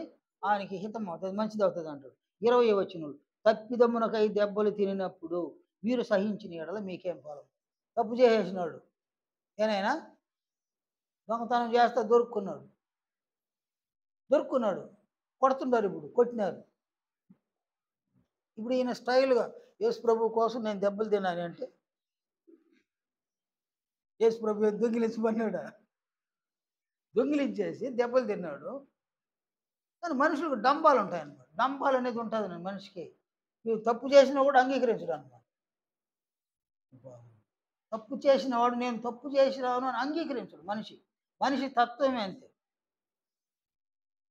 అందువలన తప్పు అయితే జరిగింది, దానికి దెబ్బలు పడింది. ఈయన బయట వచ్చినాడు, నేను యేసు ప్రభు కోసం దెబ్బలు తినిందంటే దేవుని కూర్చిన మనస్సాక్షి ఉంది ఆడ. లోపలేమో ఫలానా పని చేసినందువల్ల తన్నారు అని ఉంటుంది లోపల. అదే బయటికేమో నేను యేసు ప్రభు కొరకు దెబ్బలు తిన్నానబ్బా. నేను ఈ లెంట్ డేస్ నాయనది లెంట్ డేస్ వచ్చింది కదా, అప్పుడు ఎవరిని చూసినా సిలువలు భుజాల మీద వేసుకొని తిరుగుతున్నాను నేను. నేను అసలు వాడికి ఆ సిలువను ముట్టుకోవడానికైనా అర్హత ఉందా లేదా, ముట్టుకోవడానికైనా అర్హత ఉందా లేదా నేను. వాడు సిలువ భుజాన్ని వేసుకొని యేసు ప్రభువులాగా యాక్షన్ చేసుకొని పోతుంటే వీడియోలు తీసి యూట్యూబ్లో పెట్టి ఆహా జనాలు ఆహా ఊహో అని చూస్తున్నారు. ఎవరు పాపాలను మోసుకొని పోయేది వీడు? ఏనే యేసు ప్రభు ఏం చేసినాడు? పాపాలని మోసుకొని వీడెవరు పాపాలను మోసుకొని పోయేది?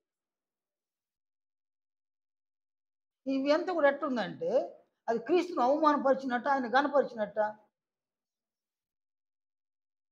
ఇవన్నీ చేసేసి యేసు ప్రభు కోసం మేము చేసినాము, మేము యేసు ప్రభు కోసం చేసాం. అమాయకంగా లేదా? కాబట్టి సంఘంలో వ్యక్తులు శ్రమలు వచ్చినాయంటే నీవు ప్రభువును ప్రేమించి ప్రభువు యొక్క ఆజ్ఞలను అనుసరిస్తూ ఉండగా ఆ ఆజ్ఞలను అనుసరించనివ్వకుండా నీకు ఆటంకాలు అభ్యంతరాలు ఏర్పడి వాటి వలన శ్రమలు వస్తే అది అది సహజము.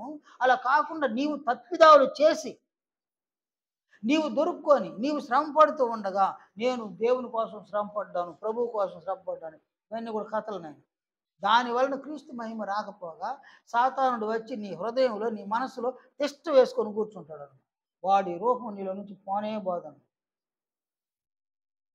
అందువలన సంఘమునందు శ్రమలు అనున్నవి ఆశీర్వాదాలు, శాపాలు కాదవి. కనుక శ్రమలను అనుభవించడానికి మనం నియమింపబడి ఉన్నాం అన్నమాట. మొదటి శతాబ్దంలో అపోస్తులు శ్రమ పడ్డారు. ఆనాటి క్రైస్తవులు శ్రమ పడ్డారు దేవుని రాజ్యం కొరకు, క్రీస్తు మహిమను పొందడం కొరకు. మన ప్రభువైన క్రీస్తు యేసు సైతము శ్రమ పడ్డారు. ఆ పక్షమందు 21వ శతాబ్దంలో ఉన్న మనము క్రీస్తు యేసు యొక్క మహిమను పొందాలి అంటే ఈ శ్రమలు రావాలి. అది ఎవరి ద్వారా రావాలి? ఎవరి ద్వారా రావాలి నాయన? నీ వారి ద్వారానే రావాలి. యేసు ప్రభుకి ఎవరి ద్వారా శ్రమలు వచ్చినాయి? అనుజనుల ద్వారా వచ్చిందా, యూదుల ద్వారా వచ్చిందా? తెస్సలోనిక పట్టణస్థులు ఉన్నారు, వాళ్ళకి ఎవరి ద్వారా శ్రమలు వచ్చింది? యూదుల వలన వచ్చిందా, తమ సొంత జనాల వలన వచ్చిందా? కాదు, సొంత జనాల వల్ల వచ్చింది. నేడు మనకు శ్రమలు రావాలంటే ఎవరి వల్ల రావాలా? మన సొంత, మన కుటుంబంలో ఉన్న వ్యక్తులు, మన బంధువులు, వాళ్ళ ద్వారా రావాలన్నమాట. నాయన మా మేనత్త, మా మేనమామ పిల్లకాయలు మా అమ్మ చచ్చిపోతే వచ్చినారు నాయన. నేను ఒకే మాట, ఇక్కడికి వచ్చి ఆచారాలు గీచారాలు అనుభవం నేను చెప్పలేదులే. వాళ్ళు అక్కడే సందిగ్ధంలో పడ్డారనమాట. అక్కడే పడి గిడి లేచి ఆయన ఆయన ఏం చెప్తాడు అటు బొండెబ్బని ఒక ఆయన తీసుకొచ్చినాడు. ఆయన ఇదంతా ఒప్పుకోడబ్బా, చీడు ఆయన. ఆయన ఎట్టు చెప్తాడు అటు బొండెబ్బ మీరు అనేసి తీసుకో. ఈడకి వచ్చి నా దగ్గర ఒక మా మేనమామ కొడుకు పెద్దోడు, అటు కాదునా మా పద్ధతులు మేము చేయాలి కదా అని నా దగ్గరకు వచ్చిన, అంటే ఆచారాలు మేము అనుసరించాలి కదా అంటూ వచ్చినారు. నేనేమన్నాను? నన్ను కూడా ఆలోచన చేయండి అని అన్నాను నేను. అంటే నా వైపు నుంచి ఆలోచన చేయండి. ఆయన నెక్స్ట్ ఏమంటాడంటే మా మేనత్త కదా, అంటే నా వైపు నుంచి కాకుండా మా మేనత్త కదా అని అట్ట లింక్ పెట్టుకుంది. ఎస్, మీ మేనత్తే. ఆమె హిందువురాలుగా జీవించింది, క్రైస్తవురాలుగా జీవించింది. మీ మేనత్త ఆమె ఎలా జీవించింది? ఇంకా ఇంకా మాకు తెలుసు నువ్వు ఇట్లా మాట్లాడతావో తెలుసు, మాకు తెలుసారా అన్నాడు. సరే నేను వెళ్ళిపోయినారు, చావుకు వచ్చినారు, బరియల దాకా రాలేదు, వాళ్ళు వెళ్ళిపోయినారు. ప్రేయర్ మీటింగ్కి వాళ్ళు ఎవరు రాలేదు, వాళ్ళు ఎవరు రాలేదు. ఎందువల్ల రాలేదు? ఇక్కడికి వస్తే తలకట్లు కట్టుకోవాలా, మీసాలు తీసేయాలా కదరా, వాళ్ళకి తలకు పోయాలి, బాగా మందు పోసి తలకు పోయాలా, వాళ్ళకి కోళ్ళు పోయాలా, ఇవన్నీ ఆచారాలు అనమాట. కదా నేను ఈ ఆచారాలని వీళ్ళు అనుసరించరు కాబట్టి మేము ఎందుకు పోవడం వాళ్ళకని ఆగిపోయినారు. ఆగిపోతే నేనేం పట్టించుకోవాలి? నేను అస్సలు పట్టించుకోలేదు. నేను అస్సలు వాళ్ళు వచ్చినారు రాలేదని కూడా పట్టించు, వాళ్ళు రాలని చూసినా ఓడీలే అని అనుకున్నాను. ఆవిడ తర్వాత మనవాళ్ళు వెళ్ళినారు. మన ఒక రోజు అందరూ ఆడవాళ్ళందరూ వెళ్ళి చూసుకొని వచ్చినారు. అది వేరే. కాబట్టి ఇక్కడ వాళ్ళ ద్వారా ఆ, వాళ్ళు మా మేనమామ పిల్లకాయలు కదా, వాళ్ళు బాధపడతారేమో, వాళ్ళు నొచ్చుకుంటారేమో అని నేను అనుకునేస్తే ఏం తెలుగుంటుంది ఆడ. ఆచారాలన్నీ మా అమ్మకు బొట్లు పెట్టేసి పసుపు పూసేసి కదా నాయన, ఏమేమో చేసేసి ఉంటారు అన్నమాట. ఏదేదో చేసేసి ఉంటారు నేను. కానీ ఆ ఆచారాలకు మనము దూరం. అందువల్ల వాళ్ళు ఏమన్నా అనుకొని నేను ఇంతే, నేను ఇంతే, నేను ఒక మాట చెప్తా వాళ్ళకి, ఎప్పుడైనా రండి ఇంటికాడికి రండి, ఫ్యామిలీగా రండి, వచ్చి 2 రోజులు ఉండేసిపోండి. వాళ్ళు ఏమనుకుంటారు, ఎందుకు మేము వచ్చేది, ఎందుకు మా పద్ధతుల్లో ఉండిపోతావా అనుకో. సరే ఉండిపోయాడు. కాబట్టి ఇక్కడ ఈ శ్రమలు రావాలి, మన వాళ్ళ ద్వారానే రావాలి. నా కుటుంబస్తుల ద్వారా రావాలి, నా బంధువుల ద్వారా రావాలి ఖచ్చితంగా. నా కులము నుంచే రావాలి ఈ శ్రమలు, రావాలన్నమాట. అలా వచ్చినప్పుడు మనం ఏం చేయాలి నాయన, ఈ శ్రమలను ఏం చేయాలి, సహించాలి. సహించినామంటే దాని అర్థమైంది, సహించినామంటే అర్థమైంది, శ్రమలు సహించినామంటే అర్థమైందా, క్రీస్తును ప్రేమిస్తున్నాము, ఆయన ఆజ్ఞల్ని అనుసరిస్తున్నాం. సహించలేదు అంటే దాని అర్థమైంది, వీళ్ళ మీద ప్రేమ ఉంది, వీళ్ళు ఆడినట్టు ఆడతామన్న, వీళ్ళు ఆడమన్నట్టు ఆడతాం, వీళ్ళు చేయమన్నట్టు చేస్తాం. యేసు ప్రభువుని ఆయన అసలు పట్టించుకోము. కానీ ఆదివారం వెళ్తాము, మళ్ళీ ఇంకొక రోజు వెళ్తాము, పాటలు పాడతాము, ప్రార్థన చేస్తాము, వాక్యాన్ని వింటాము, వచ్చేస్తుంటాము. మేము పాటలు పాడతాము, విను కదా, ఏదో 4 మాటలు చెప్తారు, వింటాం. మేము ప్రార్థన చేసినప్పుడు నువ్వు అలర్ట్గా ఉండు, మాకేం కావాలి నిశ్చయి, అంతేగాని నీ ఆజ్ఞలు మాకు అవసరం లేదు, నీ మహిమ కూడా మాకు అవసరం లేదనేసి ఆదివారం వచ్చిపోవడం, బుధవారం వచ్చిపోవడం, ఈ కథలు. అందువలన ఈ శ్రమలు అనున్నది ఆశీర్వాదం. అందువలన మనము సంఘములో క్రీస్తు శరీరమందు శ్రమ పడింది కనుక అట్టి మనస్సును మనం ఆయుధముగా ధరించుకోవాలి. అలా ధరించుకోవడానికి సంసిద్ధులుగా ఉండాలన్నమాట. నా వారి ద్వారా, ఎవరి ద్వారా ఎలాంటి శ్రమలు వస్తున్నాయి, ఆ శ్రమలలో నేను ఎలా క్రీస్తు యొక్క మహిమను పొందాలి, వాళ్ళతో ఎలా జ్ఞానం చొప్పున కాపురం చేయాలి, జ్ఞానం చొప్పున నడుచుకోవాలి అనేది మనం ప్లాన్ చేసుకొని దేవుని యొక్క సహాయాన్ని పొందుతూ ఉంటే మన జీవిత కాలంలో అనేక సందర్భాలలో, అనేక సమయాలలో అనేక ప్రేమ క్రియలు చేసి, అనేక జీవక్రియలు చేసి, అనేక సత్క్రియలు చేసి, అనేక విశ్వాస క్రియలు చేసి, సువార్తను ప్రకటించి క్రీస్తు యేసు యొక్క మహిమను మనం పొందగా మనము ధన్యులమవుతాం. మన జీవితం ధన్యమవుతుంది, మన వర్తమానం ధన్యము, మన భవిష్యత్తు సహితము ధన్యమవుతుంది. ఎందుకంటే క్రీస్తు యొక్క మహిమకు సాటి అయినది ఈ లోకంలో మరొకటి ఏది లేనేలేదు. ఈ లోకమంతా ఒకవైపు పెట్టి క్రీస్తు మహిమను మరొక వైపు పెడితే ఈ లోకము క్రీస్తు యొక్క మహిమతో సాటి కానే కదా. అందువలన క్రీస్తు యొక్క మహిమ ఎంత విలువైనది మనకు అర్థమైతే ఆ మహిమను పొందడానికి సంఘములు జీవితకాలం అంతా శ్రమలు అనుభవించడానికి మనం అంగీకరిస్తాం. క్రీస్తు మహిమే అర్థం కాకపోతే శ్రమలు అనుభవించడానికి ఇష్టపడం, సుఖాలు పొందడానికే ఇష్టపడతాం. మరణించేంత వరకు సుఖాలు పొందుతాము, సాతాను రూపంలోకి మారి వెళ్ళిపోతాం. కానీ క్రీస్తు మహిమను అర్థం చేసుకుంటే మరణించేంత వరకు శ్రమలు పడతాము, క్రీస్తు మహిమను 30%, 40% అలా సమకూర్చుకొని వెళ్ళిపోతాం. వర్తమానం బాగుంటుంది, భవిష్యత్తు బాగుంటుంది. శ్రమకు తగిన ఫలితాన్ని మనం పరలోకంలో పొందగలుగుతున్నాం. దయచేసి ఈ ఆలోచన చూడండి, ఇది అపోస్తుల సిద్ధాంతం. శ్రమలను అనుభవించడం అనున్నది అపోస్తుల సిద్ధాంతం. ఈ సిద్ధాంతాన్ని అనుసరిస్తేనే క్రీస్తు మహిమ పొందగలుగుతాం. వారి సిద్ధాంతాన్ని తిరస్కరిస్తే క్రీస్తు మహిమను మనం పొందలేము. కేవలం క్రైస్తవులుగా జీవించి క్రైస్తవులుగా మరణిస్తాం, క్రీస్తు రూపంలో మాత్రం మారలేము, క్రీస్తు మహిమను మనం పొందలేము. దయచేసి ఆలోచన చేయండి. మళ్ళీ దేవుడు మనకి అవకాశం ఇస్తే ఈ సిద్ధాంతాన్ని గురించి మరికొంచెం విశదంగా మనం నేర్చుకోవాలంటే ఇది శరీరానికి సంబంధించిన శ్రమలు, మనస్సుకు సంబంధించిన శ్రమలని ప్రారంభంలో అనుకున్నాం. ఆ మనస్సుకు సంబంధించిన శ్రమలను కూడా మనం నేర్చుకోవాలన్నమాట. అది వచ్చే క్లాసులో మనం నేర్చుకోవడానికి దేవుడు అనుకరించాలని మనం అందరం ఆయన మనవి చేద్దాం. అని చివరిగా ప్రార్థన చేసుకుంటాం.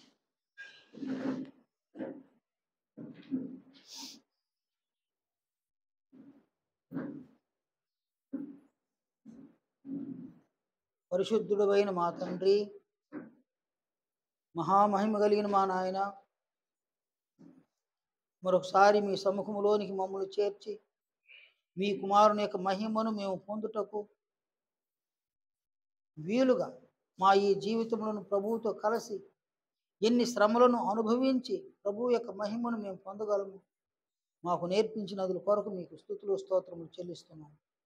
తండ్రి, చిన్న వయసు నుంచి కూడా శరీర సుఖాలకు అలవాటు పడినటువంటి వ్యక్తులు ఉన్నాయి. నేటి వరకు కూడా శరీర సుఖాలు మా శరీరంలో తిష్ట వేసి అవి మమ్మల్ని ఏలుతూనే ఉన్నాయి తండ్రి. తండ్రి, మేము ప్రభు యొక్క మహిమను పొందడానికి మీరు మమ్మల్ని సంఘంలోనికి పిలిచినటువంటి ఆ పిలుపును గౌరవించి తండ్రి, ప్రభు యొక్క మహిమను పొందులాగున ప్రభువుతో కలిసి ప్రభు కొరకు జీవించి అనేక శ్రమలను పొందుటకు అనేక శ్రమలను పొంది శ్రమలలో సహితము ప్రభువును ప్రేమించి ప్రభు యొక్క ఆజ్ఞలను మేము అనుసరించలాగున మరింత ప్రభువు పట్ల విశ్వాసాన్ని మాకు దయచేయమని ప్రార్థిస్తున్నాం. తండ్రి, ప్రభువు యొక్క శరీరములో మేము అవయవాలుగా ఉన్నందున ప్రభువు పడిన పాటలో కొదువైనటువంటి శ్రమలనైనా మేము పొందుటకు తండ్రి మేము యోగ్యులమని భావించి సంఘములో ఉన్న దినములన్నింటిలో కూడా ఎవరి వలన మాకు శ్రమలు ఎదుర్కోవలసి ఉన్నదో, ఎవరి వలన వచ్చేటువంటి శ్రమలను మేము ఆ శ్రమలను నిలిచి మా విశ్వాసాన్ని బయలుపరుచుకోవలసి ఉన్నదో, వారి మధ్యన విశ్వాసులుగా మేము జీవించలాగున మరింత జ్ఞానముతో మేము జీవించలాగున మరింత కనికరాన్ని చూపించమని ప్రార్థిస్తూ ఉన్నాం. తండ్రి, సంఘంలో ఇట్టి గొప్ప ఆశీర్వాదాన్ని మీరు మా కోసం ఉంచి ఉండగా ఈ ఆశీర్వాదాన్ని సంఘంలో ఉన్న బిడ్డలందరూ కూడా సద్వినియోగం చేసుకునే విధంగా క్రీస్తు యేసు యొక్క మనస్సును మాకు దయచేయమని ప్రార్థిస్తూ ఉన్నాం. మా ప్రార్థన మన్నించమని వేడుకుంటున్నాం. ప్రతి బిడ్డను దీవించమని, సంఘాన్ని సంఘ కార్యక్రమాలు దీవించమని, మాలో ప్రతి ఒక్కరూ క్రీస్తు మహిమ యొక్క విలువను, ఆ గౌరవాన్ని, ఆ కీర్తిని, శాశ్వతమైనటువంటి ఆయన మహిమను మా ఆత్మలో సమకూర్చుకునే క్రమంలో వాళ్ళు ప్రతి ఒక్కరమును ప్రభువుతో సహవాసాన్ని కలిగి ఉండి ప్రభువును ప్రేమించి ప్రభువుకు విధేయులమై ప్రభువు అనుగురించి జీవానికి పాత్రులమై ఎంచబోటకు మరింతగా ప్రభువు పక్షముగా నిలిచి ప్రభువు పట్ల ప్రేమతో ప్రభువు కొరకు జీవించలాగున ప్రోత్సహించమని వేడుకుంటున్నాం. మీ చిత్తమైతే తిరిగి మేము మీ సముఖంలోకి చేరి వచ్చేంత వరకు మీ మహాకనికరాన్ని మా తూంచి నడిపించుదురండి. మా ప్రార్థన మన్నించుదురండి. క్రీస్తు యేసు పరిశుద్ధ నామమున ప్రార్థిస్తున్నాము తండ్రి, ఆమేన్. అందరికీ వందనాలు.